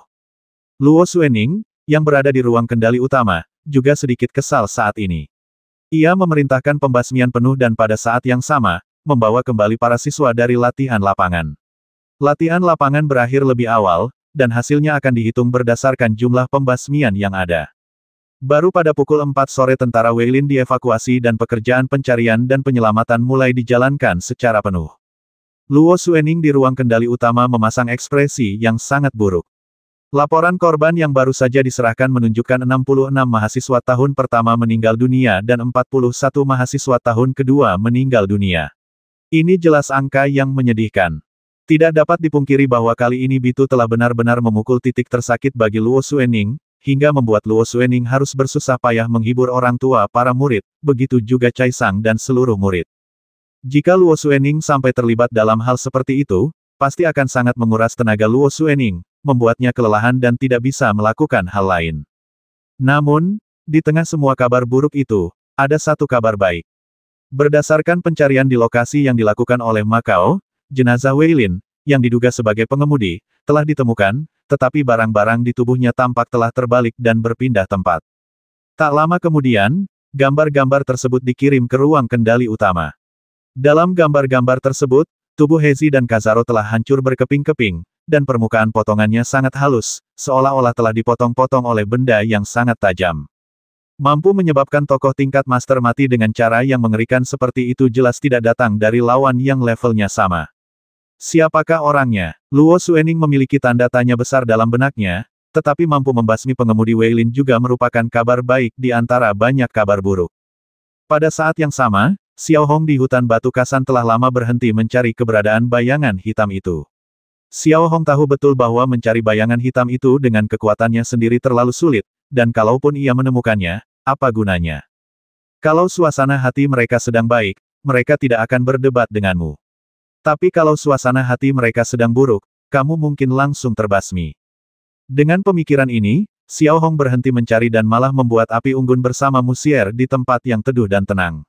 Mereka meletakkan tongkat kayu dengan beberapa ekor kalajengking di atasnya. Musier, yang meringkuk dalam pelukan Xiao Hong, memasang ekspresi bingung ketika melihat benda-benda yang digantung di dahan. Makan, kurang lebih, membutuhkan keberanian bagi Musier. Sedangkan Qiu-Qiu dalam pelukan Musier, tampak jauh lebih tenang karena sudah kenyang sebelumnya dan tidak perlu makan lagi. Bab 212 Alasan. Hampir selesai. Xiao Hong mengambil ranting bergambar kalajengking dari api, mengeluarkan kalajengking panggang, dan menyerahkannya kepada Musier. Apa benda ini benar-benar bisa dimakan kelihatannya menjijikkan sekali. Musier mengerutkan hidungnya, wajahnya penuh perlawanan. Kandungan proteinnya tinggi. Ingat, kalau lagi berusaha bertahan hidup, kamu nggak boleh pilih-pilih makanan, kata Xiao Hong lembut, lalu meletakkan kalajengking panggang di dekat mulut Musier. Musier melirik Xiao Hong sebentar, dan akhirnya menunjukkan ekspresi kesakitan di wajahnya. Ia menggigit kalajengking panggang dengan penjepit kecil dan mengunyahnya 2 kali. Namun, alisnya sedikit terangkat setelahnya. Renyah banget dan kelihatannya lumayan enak, kata Musier kepada Xiao Hong. Ekspresinya tak lagi sesakit sebelumnya. Ia pun jauh lebih berani dan memasukkan kalajengking panggang utuh ke dalam mulutnya, lalu mulai mengunyahnya. Qiu-Qiu, yang sedang duduk di pelukan Xiao Hong, tentu saja bisa melihat ekspresi Musier dengan jelas. Lalu ia membuka kedua cakar kecilnya ke arah Xiao Hong, menunjukkan bahwa ia juga menginginkannya. Sebagai tanggapan, Xiao Hong hanya tersenyum tipis dan meletakkan kalajengking panggang di cakar Qiu-Qiu. Lebih dari 10 menit kemudian, setelah menghabiskan kalajengking panggang, Xiao Hong dan Musier hampir selesai beristirahat. Di saat yang sama, Xiao Hong dapat dengan jelas melihat Kitty Hawk melayang di udara di kejauhan, dengan lampu hijau di lambungnya. Ini adalah sinyal dari militer, yang menunjukkan bahwa bahaya sudah dekat. Melihat cahaya seperti itu, Xiao Hong dan Musier tidak ingin menunda lebih lama lagi. Sudah hampir waktunya, ayo pergi. Xiao Hong menggenggam tangan Musier dan berkata lembut, lalu berjalan menuju hutan, tampak seperti meminta bantuan. Karena sebagian besar orang di sini adalah musuhan dan pasukan Ksatria Templar, Xiao Hong tidak khawatir siapapun akan melakukan sesuatu yang buruk padanya. Namun, saat Xiao Hong memasuki kamp nomor 1 ditemani 2 anggota Ksatria Templar, ia melihat Miao Chen, yang tidak jauh darinya, sedang diinterogasi oleh musuhan dan pihak sekolah, dan di tandu di sebelahnya terdapat jenazah Puyi. Mengenai kematian Puyi, Miao Chen sangat marah dan kesal, tetapi dia hanya bisa menahan amarahnya dan mengatakan bahwa Pu Yi dibasmi oleh tentara Weilin. Miao Chen terpaksa mengatakan ini. Sejujurnya, jika dia mengatakan murid dari sekolah cabang yang membasmi Pu Yi, itu akan menimbulkan kegemparan besar.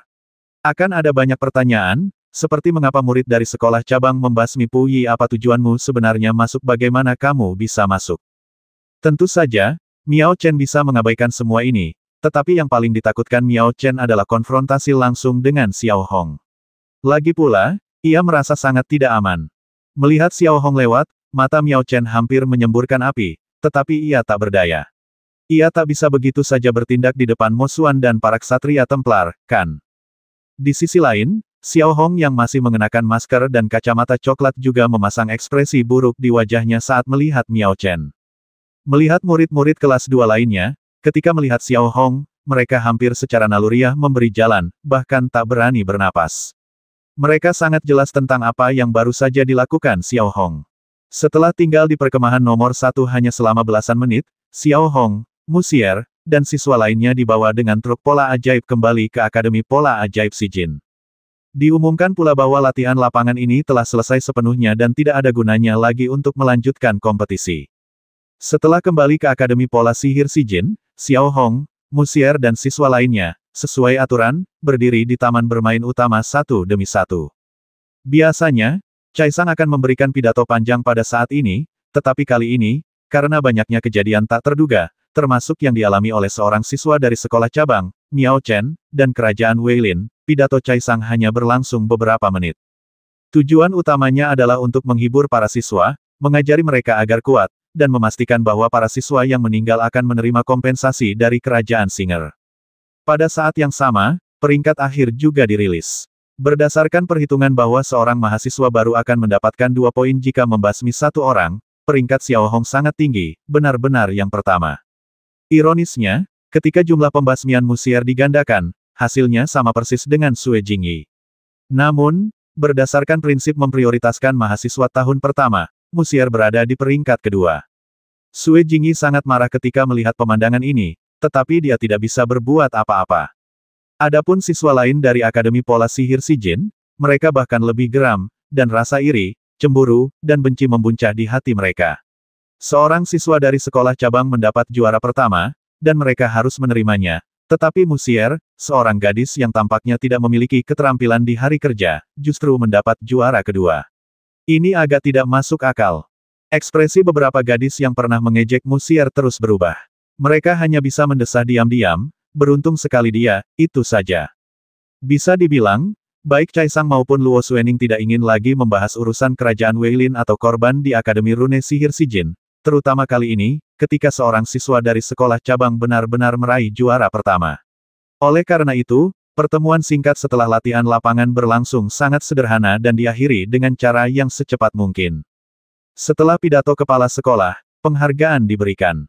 Hadiah pertama tentu saja jatuh ke tangan Xiao Hong. Berjalan menuju podium, Xiao Hong melirik area hadiah yang dijaga oleh para ksatria Templar, dan matanya langsung tertuju pada pisau berukir skala emas. Total ada 12 pisau ukir skala emas. Bentuk gagangnya sedikit berbeda, tetapi pada dasarnya sama. Seluruh gagangnya berwarna hitam dan memiliki sisik-sisik yang teratur. Ujung pisaunya berbeda dengan handiao milik Xiao Hong. Ujung pisaunya tidak memiliki ujung yang jelas, dan bilahnya telah digantikan oleh alur-alur kecil yang aneh. Pengguna perlu menggunakan tenaga penggerak untuk membentuk bilah tenaga penggerak, dan kekuatan tenaga penggerak secara langsung menentukan ketajaman bilah tenaga penggerak.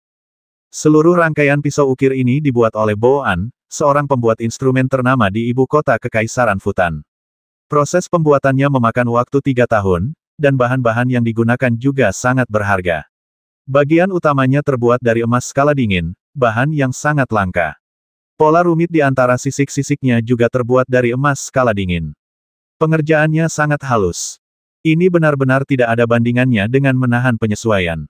Ini juga merupakan hadiah dari Kekaisaran Futan kepada Kerajaan Singer sebagai hadiah persahabatan. Setelah beberapa kali perubahan, benda ini jatuh ke tangan pasukan yang dipimpin oleh Luo Xuening. Benda ini tidak memiliki pemilik. Sekarang menjadi milik Xiao Hong. Aku mau emas sisik, kata Xiao Hong kepada Cai Sang, lalu menatap Luo Xuening, lalu menutup 12 kotak kayu zamrud berisi pisau berukir emas sisik dan memasukkannya ke dalam ranselnya. Bersamaan dengan itu, di balik 12 kotak kayu zamrud itu, ia juga meletakkan sebuah kantong pisau hitam berukir sisik. Namun, tidak seperti tas pisau ukir sebelumnya yang terbuat dari kulit asli, lapisan luar tas pisau ukir ini juga terbuat dari emas skala dingin, dan lapisan dalamnya terbuat dari baja pelindung yang sangat kuat. Tas ini dapat digantungkan di pinggang atau dililitkan di lengan bawah dan digunakan sebagai perisai kecil. Tas pisau berukir dan emas bersisik menyatu menjadi satu, jadi Xiao Hong tentu saja tidak akan melepaskannya dan mengambil semuanya.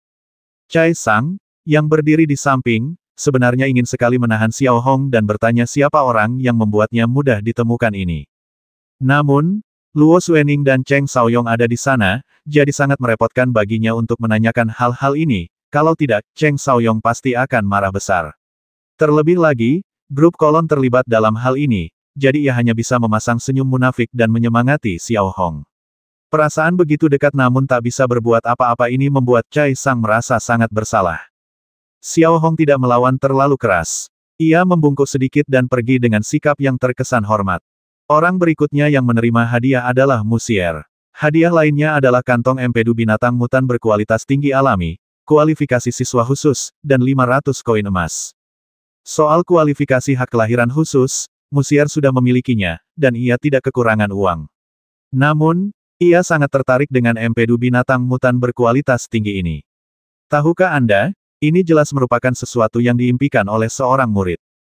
Setelah pembagian hadiah selesai, pelatihan lapangan ini ditutup dengan suasana yang sederhana. Pada saat ini, Chai Sang benar-benar ingin mengirim seseorang untuk melacak Xiao Hong, tetapi ia mendapati bahwa Xiao Hong tampaknya sangat berpengalaman dan langsung berbaur dengan para siswa sekolah cabang dan kembali ke area sekolah cabang. Hal ini membuat Chai Sang bingung. Dari sudut pandangnya, ia hanya ingin membajak siswa dari sekolah cabang.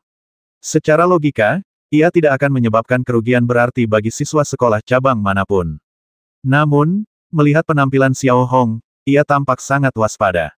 Chai Sang tidak dapat menahan diri untuk menyipitkan matanya sedikit, tidak mengetahui bahwa Chai Suang dan Miao Chen ingin membasmi Xiao Hong. Bahkan setelah pertempuran ini, Xiao Hong menyinggung Sui Jingyi dan Surui, tetapi dia tidak takut pada kedua orang ini. Ketika Xiao Hong kembali ke sekolah cabang, malam telah tiba dan langit agak gelap. Saat itu, Xiao Hong memasuki hutan sekolah tanpa disadari siapapun, lalu masuk ke dalam mobil pola ajaibnya dengan kecepatan yang sangat tinggi, menyalakan mobil, dan melaju pergi. Pada saat yang sama, setelah berpamitan dengan Luo Xuening, Chai Sang juga kembali ke kantor kepala sekolah. Saat itu, Miao Chen sedang berdiri di tengah kantor kepala sekolah. Melihat Miao Chen, raut wajah Chai Sang sedikit lebih dingin. Memasuki lapangan latihan tanpa izin adalah kesalahan besar di Akademi Pola Sihir Sijin dan dia akan dikeluarkan. Tolong jelaskan, tanya Chai Sang saat Wei Wei duduk di depan meja kepala sekolah. Ini tugas yang kau berikan padaku, untuk mencari seorang siswa dari sekolah cabang. Dia sangat licin, dan metode konvensional hampir tidak efektif. Jadi, setelah mengidentifikasi siswa itu selama latihan lapangan, aku menyelinap ke area latihan lapangan, mencoba mencari tahu siapa dia sebenarnya, dan kemudian membujuknya. Miao Chen menjawab dengan tenang dan percaya diri. Dia mengemukakan alasan ini secara spontan dalam perjalanan pulang. Kalau begitu, kenapa kau tidak memberitahuku dari awal malah, kau bertindak sendiri? Chai Sang terus bertanya. Meskipun jawaban Miao Chen sempurna, Chai Sang masih melihat sesuatu yang aneh di mata Miao Chen. Saya baru saja memikirkannya di menit-menit terakhir dan tidak sempat memberi tahu Anda. Saya tahu itu salah. Maaf, kepala sekolah. Miao Chen menjawab dengan penuh hormat, tampak sangat menyesal. Adapun Miao Chen, ia adalah tokoh ikonik Akademi Pola Sihir Sijin dan terkenal di seluruh kota Taiwu. Ia dianggap sebagai bintang masa depan dan jenius super kota Taiwu, sehingga Chai Sang tak punya pilihan selain mempersulitnya. Ingat, ini tidak akan terjadi lagi. Chai Sang berpikir sejenak sebelum berbicara. Ia kemudian mengalihkan pandangannya ke asistennya dan berkata, terbitkan pemberitahuan yang menyatakan bahwa misi Miao Chen sebelumnya adalah untuk diam-diam melindungi keselamatan Ye San dan bahwa ia tidak memasuki area latihan lapangan tanpa izin. Juga, minimalkan dampaknya terhadap tentara Weilin. Kini Chai Sang sepertinya mengerti mengapa Sang Hongyun dan Melon sama-sama melepaskan hak menerima tamu. Itu karena mereka takut mendapat masalah. Pada saat yang sama ketika Chai Sang memberi perintah demikian, Luo Xuening juga menanggapi dengan balasan kompensasi setiap siswa yang meninggal akan menerima uang pensiun sebesar 54 koin emas. Bantuan tersebut mungkin tidak tampak besar, tetapi dengan lebih dari 4 juta orang yang meninggal, jika dijumlahkan, jumlahnya menjadi sangat besar. Pada saat yang sama, Xiao Hong pulang ke rumah dan segera membuka ranselnya untuk menghitung barang-barang. Hal pertama yang dilihatnya adalah skala emas. Akhirnya ia mendapatkan apa yang selama ini ia impikan. Ia mengeluarkan pisau berujung miring yang paling umum digunakan para pembuat pola dan menyuntikkan tenaga penggerak ke dalamnya. Kemudian Xiao Hong melihat bila energi biru tua langsung terbentuk di ujung pisau tersebut. Prinsipnya mirip dengan pisau bedah pola ajaib, tetapi jauh lebih rumit. Karena pisau bedah pola ajaib hanya memotong kulit, dan bila energi di ujung pisau juga harus membawa cairan pola ajaib. Setelah mengutak-atiknya berulang kali, Xiao Hong benar-benar bosan. Lalu ia memasukkan pisau ukir skala emas satu persatu ke dalam kantong pisau ukir dengan sangat hati-hati dan mengikatnya di lengan kirinya. Ia kembali menatap ransel yang berisi relik peninggalan Heki dan letnannya. Di antaranya terdapat hampir 20 pola sihir, yang sebagian besar masih utuh. Xiao Hong, yang sudah cukup akrab dengan pola-pola sihir, dapat dengan mudah membedakan yang baik dari yang buruk. Tak lama kemudian, Xiao Hong memilih 5 pola sihir berharga lainnya dari lebih dari 20 pola sihir tersebut. 2 di antaranya berada pada level master, 2 berada pada level kelima, dan 1 lagi berada pada level keempat. Namun, Xiao Hong tidak berniat menggunakan pola-pola sihir ini. Pertama, pola-pola ini akan mudah terbongkar jika digunakan. Kedua, Xiao Hong telah menguasai pola dalam teknologi pola dan teknologi pola latar belakang. Ia tidak akan bisa menggunakan pola pertempuran yang tidak mengandung teknologi ini dengan mudah. Selain itu, pola pertempuran ini tidak kompatibel dengan sistem pertarungannya sendiri. Lagi pula, Xiao Hong menggunakan manik-manik pola ajaib biru tua sebagai intinya. Dibandingkan dengan keindahan manik-manik pola ajaib biru tua, pola-pola ajaib ini tidak layak disebut. Dalam hal ini, menurut pendapat Xiao Hong, satu-satunya penggunaan pola pertempuran ini bagi Xiao Hong adalah menjualnya untuk mendapatkan uang. Sebelum itu, yang perlu dilakukan Xiao Hong adalah memeriksa sisa stok energi dari pola pertempuran ini. Untuk pola sihir bekas, ini merupakan faktor yang sangat penting dalam menentukan harga. Tanpa ragu, Xiao Hong mulai mengambil pola-pola sihir itu satu persatu dan membiarkan tenaga penggeraknya menembusnya. Meskipun ia tidak bisa mengendalikan atau menggunakannya dengan level tenaga penggerak Xiao Hong, ia masih bisa memeriksa berapa banyak cadangan energi yang ada di dalamnya. 3 pon pertama, pola sihir tingkat pengemudi, sebagian besar stok energi berada di antara cerah dan cekung. Berdasarkan berapa kali pola sihir biasa telah digunakan, pola ini seharusnya dianggap sebagai pola sihir 8 lapis baru dan dapat dijual dengan harga tertentu. Hal berikutnya yang diperiksa Xiao Hong adalah 2 prajurit tingkat master. Menurut Xiao Hong, pola pertempuran tingkat master juga cukup berharga, terutama di kota Taiwu, di mana pola pertempuran tingkat master dasar sangat langka. Terlebih lagi, Xiao Hong menemukan bahwa salah satu batu pembawa berwarna biru dan abu-abu, dengan pola-pola aneh di atasnya. Ini adalah batu pembawa batu Odin, yang bisa dibilang sebagai batu pembawa yang benar-benar unggul di antara batu-batu pembawa tingkat pengemudi, sama seperti batu nan emas di antara batu-batu pembawa tingkat pengemudi, tetapi harganya jauh lebih mahal daripada batu nan emas. Jelaslah, nilai pola pertempuran yang diukir pada batu ini dapat dibayangkan. Dalam hal ini, Xiao Hong mengesampingkannya untuk sementara waktu, berpikir bahwa hal-hal baik akan disimpan untuk terakhir, dan mengambil pola pertempuran tingkat master lainnya untuk mengujinya. Pola pertempuran tingkat master biasa memiliki 2000 stok energi di dalamnya. Untuk pola pertempuran tingkat master, stok energi tersebut hanya dapat dianggap 60% baru, artinya, stok energi di dalamnya diperkirakan mencapai 60% dari total. Akan tetapi, meski begitu, itu masih sangat berharga. Akhirnya, Xiao Hong memusatkan perhatiannya pada pola pertempuran batu Odin. Dari garis-garis merah darah di atasnya, Xiao Hong dapat menyimpulkan bahwa ini adalah pola pertempuran yang menggunakan bilah pedang sebagai alat serangan utamanya. 3 bilah energi dan pedang panjang merah darah yang dilepaskan Heki sebelumnya kemungkinan besar dipancarkan melaluinya. Xiao Hong untuk sementara memberinya nama pola pertempuran pedang darah. Memegangnya di telapak tangannya dan membiarkan kekuatan kendali meresap ke dalamnya, ekspresi Xiao Hong tiba-tiba berubah. Dalam sekejap, Xiao Hong merasakan melalui kekuatan kendali bahwa tidak ada energi yang terlihat dalam pola pertempuran bilah darah itu. Pola itu bagaikan awan kabut dan lautan luas. Pola pertempuran permanen. Gumam Xiao Hong dalam hati, ekspresinya sedikit berlebihan, menunjukkan keterkejutan, kegembiraan, dengan kilatan cahaya di matanya. Xiao Hong tentu saja menyadari betapa berharganya pola pertempuran permanen. Pola-pola itu sangat langka. Begini, figur setingkat master sudah sangat langka, dan di antara 10 master, kemungkinan besar 3 di antaranya akan memiliki pola pertempuran permanen yang layak. Terlebih lagi, yang ada di depannya adalah pola pertempuran permanen dengan efektivitas tempur yang sangat baik. Aku kaya sekarang, gumam Xiao Hong dalam hati. Meskipun tanda pertempuran pedang darah tidak terlalu berguna baginya, jika dia bisa menjualnya untuk mendapatkan uang. Xiao Hong bahkan dapat menggunakannya untuk menukar bahan-bahan yang dibutuhkan untuk menjadi seorang pengemudi. Tentu saja, prasyaratnya adalah Xiao Hong harus mampu bertahan hidup. Mendengar hal itu, jantung Xiao Hong berdebar kencang. Ding dang dang. Tepat ketika Xiao Hong benar-benar mabuk, 3 ketukan lembut di pintu tiba-tiba terdengar. Tiba-tiba terdengar ketukan di pintu, dan wajah Xiao Hong tiba-tiba memancarkan kewaspadaan. Lalu ia segera memasukkan semua pola sihir ke dalam ranselnya, lalu bertanya, siapa itu? Coba tebak, suara lembut Musier terdengar dari luar pintu. Mendengar suara Musier, Xiao Hong menghela napas lega. Ia sudah berjanji kepada Musier bahwa setelah ia selesai bekerja, ia akan datang untuk memeriksa Qiu secara menyeluruh. Lagi pula, ia dan Musier telah melihat Qiu terluka parah setelah menangkis serangan Xiao Hong. Meskipun tampaknya tidak ada yang salah sekarang, Xiao Hong dan Musier masih khawatir, jadi mereka tetap memutuskan untuk memeriksa Qiu secara menyeluruh demi keamanan. Dia berdiri, dan tepat saat Xiao Hong membuka pintu, bola di tangan Musier seperti biasa mengenai wajah Xiao Hong. Xiao Hong tidak menghindar, karena ia sudah terbiasa. Kamu lama sekali membuka pintunya. Apa yang kamu lakukan di kamar licik sekali? Musier melirik Xiao Hong, menyipitkan matanya sedikit, lalu langsung masuk ke kamar dan memeriksanya.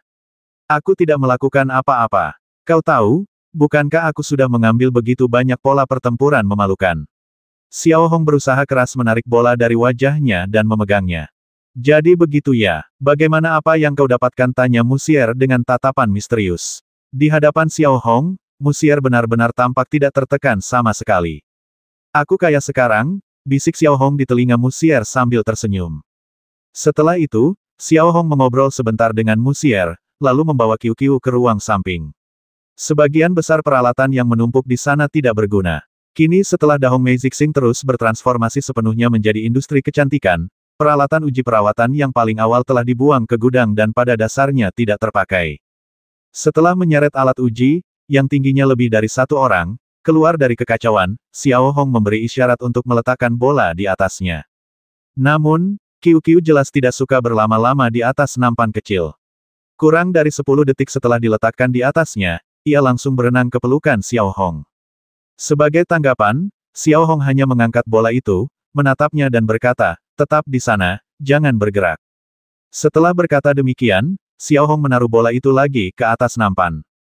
Namun, saat ini, Xiao Hong tak berdaya mendapati Qiu melompat ke pelukan Musier lagi, dengan ekspresi nakal di wajahnya, dan cakar kecilnya terus memainkan liontin di dada Musier. Sebenarnya, ini juga hal yang tak berdaya. Qiu sudah terbiasa dipeluk Musier. Selain berkelahi, makan, dan tidur, ia pada dasarnya tetap berada di pelukan Musier atau Xiao Hong. Kamu, tetaplah di sana dengan jujur. Ekspresi Musier berubah sedikit lebih dingin, dan dia berkata kepada Qiu dengan serius, sambil meletakkan Qiu di atas nampan. Saat ini, Qiu menatap Xiao Hong dan kemudian Musier dengan tatapan dingin, seolah-olah ia telah belajar dari kesalahannya. Ia berdiri di atas nampan tanpa bergerak, bahkan memasang ekspresi memelas, seolah-olah ia telah mengalami ketidakadilan yang besar. Melihat pemandangan ini, hati Musier melunak. Dengan putus asa, ia mengeluarkan sepotong daging sapi dari tasnya dan meletakkannya di kaki kecil Qiu. Baik-baik saja, jangan bergerak, makan saja. Xiao Hong di sampingnya juga mulai sibuk mengaktifkan pola ajaib pada instrumennya. Ia juga tahu betapa sulitnya membuat bola itu diam untuk sementara waktu. Saat beberapa sinar hijau mulai memindai tubuh Qiu secara terus-menerus, Xiao Hong sudah bisa melihat bagian dalam tubuh Qiu melalui layar cahaya, terutama bagian belakang Qiu, yang harus dipindainya secara khusus. Namun, yang mengejutkan Xiao Hong adalah tidak ada satupun luka di tubuh Qiu. Secara logika, setelah pukulan seberat itu, meskipun ia mengenakan baju zirah, pasti akan ada beberapa memar atau tanda-tanda kerusakan jaringan lunak. Namun kenyataannya, di hadapannya, Qiu tampak sama sekali tidak terluka. Mungkinkah bola itu benar-benar punya kemampuan memperbaiki diri dengan cepat? Xiao Hong sedikit terkejut. Kau tahu, sangat sedikit makhluk spiritual yang punya kemampuan ini, kecuali mereka makhluk dewa, tapi bagaimana mungkin Yurun Star punya benda itu? Hal ini membuat Xiao Hong bingung, tetapi apapun yang terjadi, hal yang paling memuaskan adalah Qiu Qiu aman dan sehat.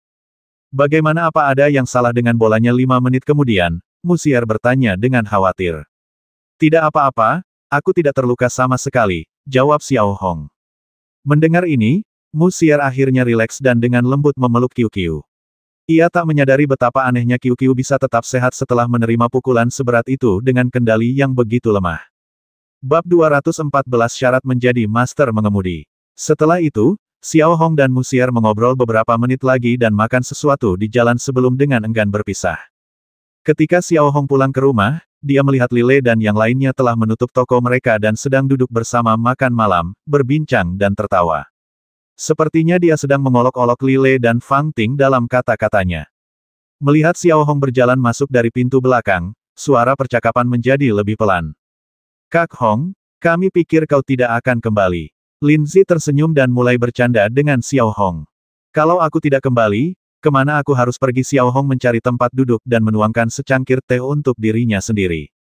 Tentu saja ini hotel mewah.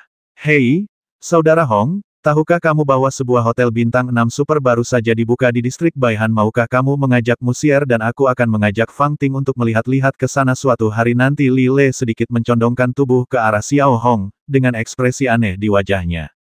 Menjijikkan, Xiao Hong menyesap tehnya dan berkata dengan nada menghina. Namun, setelah mendengar apa yang dikatakan Lile, hatinya sedikit gatal. Munafik sekali, ya kalau kita tidak berperang, dari mana generasi mendatang akan lahir kalau kita tidak berperang? Bagaimana umat manusia bisa berkembang? Kata Lile dengan wajah muram. Baiklah, mari kita tunda masalah ini dulu dan bicarakan secara pribadi nanti. Kita bicarakan bisnis dulu. Bagaimana negosiasi dengan 4 toko yang kuminta kau cari beberapa hari yang lalu? Tanya Xiao Hong. Hampir selesai, kecuali 2 toko yang masih ragu-ragu. Sepertinya mereka ingin menaikkan harga sedikit lagi. Tapi menurutku, Li Jin bisa menangani ke-4 toko itu, jawab Lile. Kalau begitu, mari kita beli 2 toko yang sudah kita sepakati dulu, lalu kita perlu memperluasnya. Kita juga perlu merekrut beberapa pengendali pola. Harganya bisa dinegosiasikan, asalkan mereka mampu. Xiao Hong menjawab, lalu melemparkan 2 pola penyimpanan emas itu ke atas meja dan berdiri untuk kembali ke kamar. Tujuan Xiao Hong sederhana. Ia tahu penyamaran seorang siswa di sekolah cabang akan terbongkar. Namun sebelum itu, Xiao Hong harus membentuk timnya sendiri. Jika keluarga Miao ingin membuat masalah, biarlah. Tentu saja, 2.000 koin emas ini juga merupakan kekayaan besar bagi Xiao Hong. Setelah kembali ke kamar tidur dan mengunci pintu, Xiao Hong membuka ranselnya lagi dan mulai memilah pola-pola sihir di dalamnya satu persatu. Bersamaan dengan itu, ia memeriksa pola-pola penyimpanan emas yang ia ambil bersama pola-pola sihir tersebut. Ketiganya anonim, dan total nilainya sekitar 600 emas. Diperkirakan bagi seorang master, itu hanya dianggap sebagai uang saku yang dibawa. Namun, bagi Xiao Hong, itu juga merupakan rezeki nomplok yang tak bisa diremehkan, jadi ia menerimanya. Setelah memilah semua pola pertempuran dan memasukkannya ke dalam kotak, Xiao Hong duduk di ujung tempat tidur, memandangi pola pertempuran bilah darah di tangannya berulang kali, dan mulai berpikir dalam hatinya bagaimana cara menjual pola ajaib ini. Menjualnya di depan umum di toko pola ajaib kecuali Xiao Hong merasa dia terlalu malas dan ingin Bitu mencari masalah dengannya. Sosok setingkat master tewas. Akankah Bitu melepaskan pembasminya meskipun Heki tidak terbasmi oleh dirinya sendiri? Situasinya hampir sama. Terlebih lagi, pola pertempuran pedang darah dan pola sihir permanen dengan kinerja luar biasa terlalu mahal untuk dibeli oleh orang awam. Ekspresi Xiao Hong sedikit berubah, ia teringat seseorang, Luo Xuening.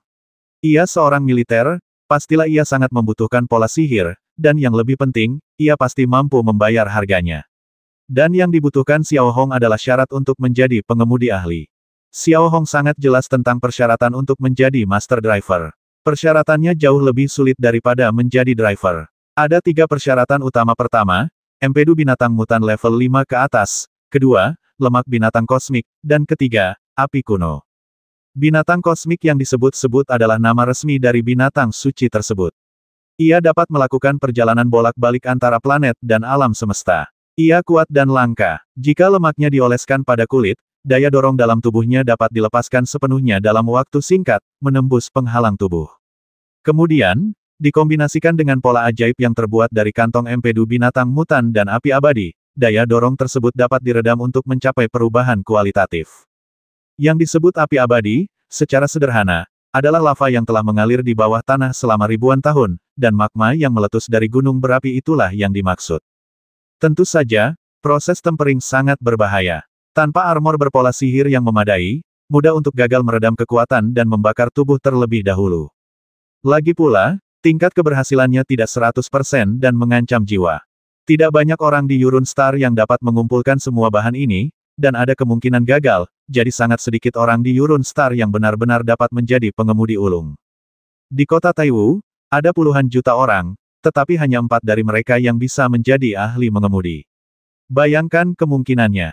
Tentu saja, pola pertempuran permanen masih dapat ditukar dengan ini.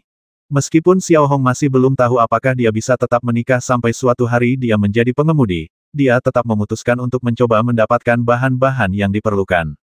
Dengan rencana ini, Xiao Hong bersiap mencari waktu yang tepat untuk pergi ke Luo Suening untuk menukarnya. Namun, sebelum itu, Xiao Hong masih merasa bahwa ia harus membuat pola pertempuran cangkir hisap untuk Luo Suening, sehingga ia akan tampak tulus. Tentu saja, tidak hari ini, karena setelah seharian bertarung, tenaga Xiao Hong sudah hampir habis, dan pada dasarnya ia tidak punya tenaga lagi untuk membentuk pola pertarungan cangkir hisap. Untungnya, ia bisa menunggu sampai besok. Setelah dengan hati-hati meletakkan kotak kayu yang berisi pola pertempuran itu, Xiao Hong mulai sibuk dengan urusannya, yaitu membuat pil pola penyembuhan. Xiao Hong sudah tahu formula pil penyembuhnya, jadi membuatnya tidak terlalu sulit. Ia hanya butuh 1 jam untuk membuat 5 pil. Lalu yang diminta Xiao Hong untuk dilakukan adalah bagian yang relatif sulit, yaitu mengukir pola latar belakang dan pola utama pada tato seukuran kuku. Dengan hati-hati, ia mencabut pisau skale gold yang agak runcing dari lengan bawahnya. Bilahnya agak berbentuk spiral, dan terdapat lubang cekung di bagian depannya yang lebih tipis dari sehelai rambut. Saat Xiao Hong memasukkan tenaga pendorong ke dalam lubang cekung, sebuah bilah tenaga pendorong biru sepanjang 1 cm tiba-tiba melesat keluar. Bilah itu tampak sangat kecil dan bahkan tak terlihat jelas dari kejauhan. Bilah yang mengendalikan daya juga merupakan fitur umum pada pisau ukir bermutu tinggi. Setelah mengamati Yuli Blade lebih dekat dengan ekspresi fokus, Xiao Hong mulai mengukir pola latar belakang pada Wendan. Saat Yuli Blade mendekati Wendan, permukaan Wendan terpotong dengan presisi tanpa hambatan, yang tampak sangat halus. Pola latar belakang yang dulunya sangat rumit untuk diukir menjadi jauh lebih mudah dengan bantuan skale gold. Hal ini membuat Xiao Hong merasa bahwa risiko yang diambilnya dalam berpartisipasi dalam pelatihan lapangan benar-benar sepadan. Sekitar 3 jam kemudian, 5 pil pola penyembuhan generasi baru berhasil diselesaikan. Dengan bantuan skale gold, pola pada pil-pil tersebut menjadi jauh lebih halus dan lembut. Di bawah cahaya pola ajaib, Xiao Hong melirik pil pola penyembuhan di ujung jarinya dengan tatapan penuh harap. Hatinya dipenuhi perasaan campur aduk gembira, cemas, dan sedikit bingung. Jika pil itu gagal mencapai efek yang diinginkan, Xiao Hong benar-benar tidak bisa memikirkan solusi lain. Dengan kata lain, Xiao Hong tidak punya cukup waktu untuk mencari solusi lain. Dengan hati-hati menempatkan 5 pil vena mutan dalam sebuah kotak kecil, Xiao Hong tidak langsung menggunakannya, tetapi terus meneliti obat-obatan yang cocok dengan pil vena penyembuhan, termasuk pil vena perbaikan sel, larutan kardiotonik, pil vena detoksifikasi, dan sebagainya. Ini adalah tindakan penyelamatan lanjutan setelah minum obat. Xiao Hong sendiri tahu betul bahwa meminum pil penyembuh pada dasarnya sama saja dengan melangkah ke gerbang neraka. Kuncinya adalah apakah ia bisa menarik dirinya kembali dari gerbang neraka dengan cara ini. Baru pada tengah malam Xiao Hong menghentikan penelitiannya tentang penyelamatan diri. Selagi masih ada dorongan dalam tubuhnya, ia mulai menyempurnakan formula bubuk larutan pemurnian darah untuk memaksimalkan efek pengobatannya. Karena Xiao Hong tahu betul bahwa setelah mencapai level pengemudi keempat, efek bubuk larutan pemurnian darah saat ini akan sangat berkurang, jadi peningkatan sudah dekat. Mengenai rencana perbaikan, menurut Xiao Hong, pada dasarnya tidak ada konten teknis. Rencana tersebut hanya mengganti beberapa bahan dengan yang lebih mahal, mengoptimalkan formula lebih lanjut, dan menambahkan beberapa herbal. Sehari berlalu dalam sekejap mata. Ketika Xiao Hong bangun, ia merasa pegal-pegal di sekujur tubuhnya. Wajar saja, ia kelelahan seharian kemarin dan menerima beberapa pukulan berat. Reaksi ini wajar. Setelah membuka kotak kayu dan meminum pil penambah darah dan pengaktif darah, Xiao Hong meregangkan badan, mengenakan pakaian, dan pergi ke toko pola ajaib Sang Hong untuk membeli bahan-bahan untuk membuat pola pertempuran cangkir penghisap dan bahan-bahan untuk membuat larutan pemurnian darah versi yang lebih baik. Jalan-jalan santai seperti itu saja sudah menghabiskan hampir 2.000 koin emas untuk Xiao Hong. Untungnya, Xiao Hong sudah menghasilkan banyak uang beberapa waktu lalu, kalau tidak, ia tidak akan sanggup menanggung kerepotan seperti itu. Hanya dalam waktu 2 hari saja, seluruh uang nama keluarga itu habis dihabiskan. Setelah meletakkan bahan-bahan dengan hati-hati di atas tempat tidur, Xiao Hong mulai memilah bahan-bahan untuk membuat pola pertempuran cangkir hisap satu persatu. Karena Xiao Hong pernah membuat pola pertempuran ini sebelumnya, ia sangat familiar dengan pola ini. Selain itu, ia juga memiliki skala emas dan pisau ukir kelas berharga, yang membuat Xiao Hong semakin kuat. Terutama setelah pemrosesan material selesai dan pola diukir pada batu nan emas, dengan bantuan super skala emas, kesulitan mengukir pola latar belakang tiba-tiba berkurang banyak. Garis-garis halus yang awalnya memerlukan usaha keras untuk diukir, kini pada dasarnya dapat menjadi halus. Hal yang sama berlaku untuk menyuntikkan cairan pola ajaib. Alat ini memiliki pisau khusus berbentuk, yang sangat halus. Lebih penting lagi, karena bilahnya adalah bilah pengontrol gaya, baik untuk mengukir maupun menyuntikkan cairan pola ajaib, selama kendali gaya mencapai tingkat akurasi tertentu, penyetelan halus yang tepat dapat dilakukan untuk mencapai presisi absolut. Xiao Hong hanya butuh waktu sekitar 1 pagi untuk menyelesaikan pola ajaib cangkir hisap yang baru. Ia mengamati garis-garis halus di atasnya, dan hasilnya jauh lebih baik daripada pola pertarungan tipuan milik Xiao Hong sendiri. Hal ini terutama berkat bantuan skala gold dan penguasaannya sendiri terhadap pola pertarungan tipuan. 155.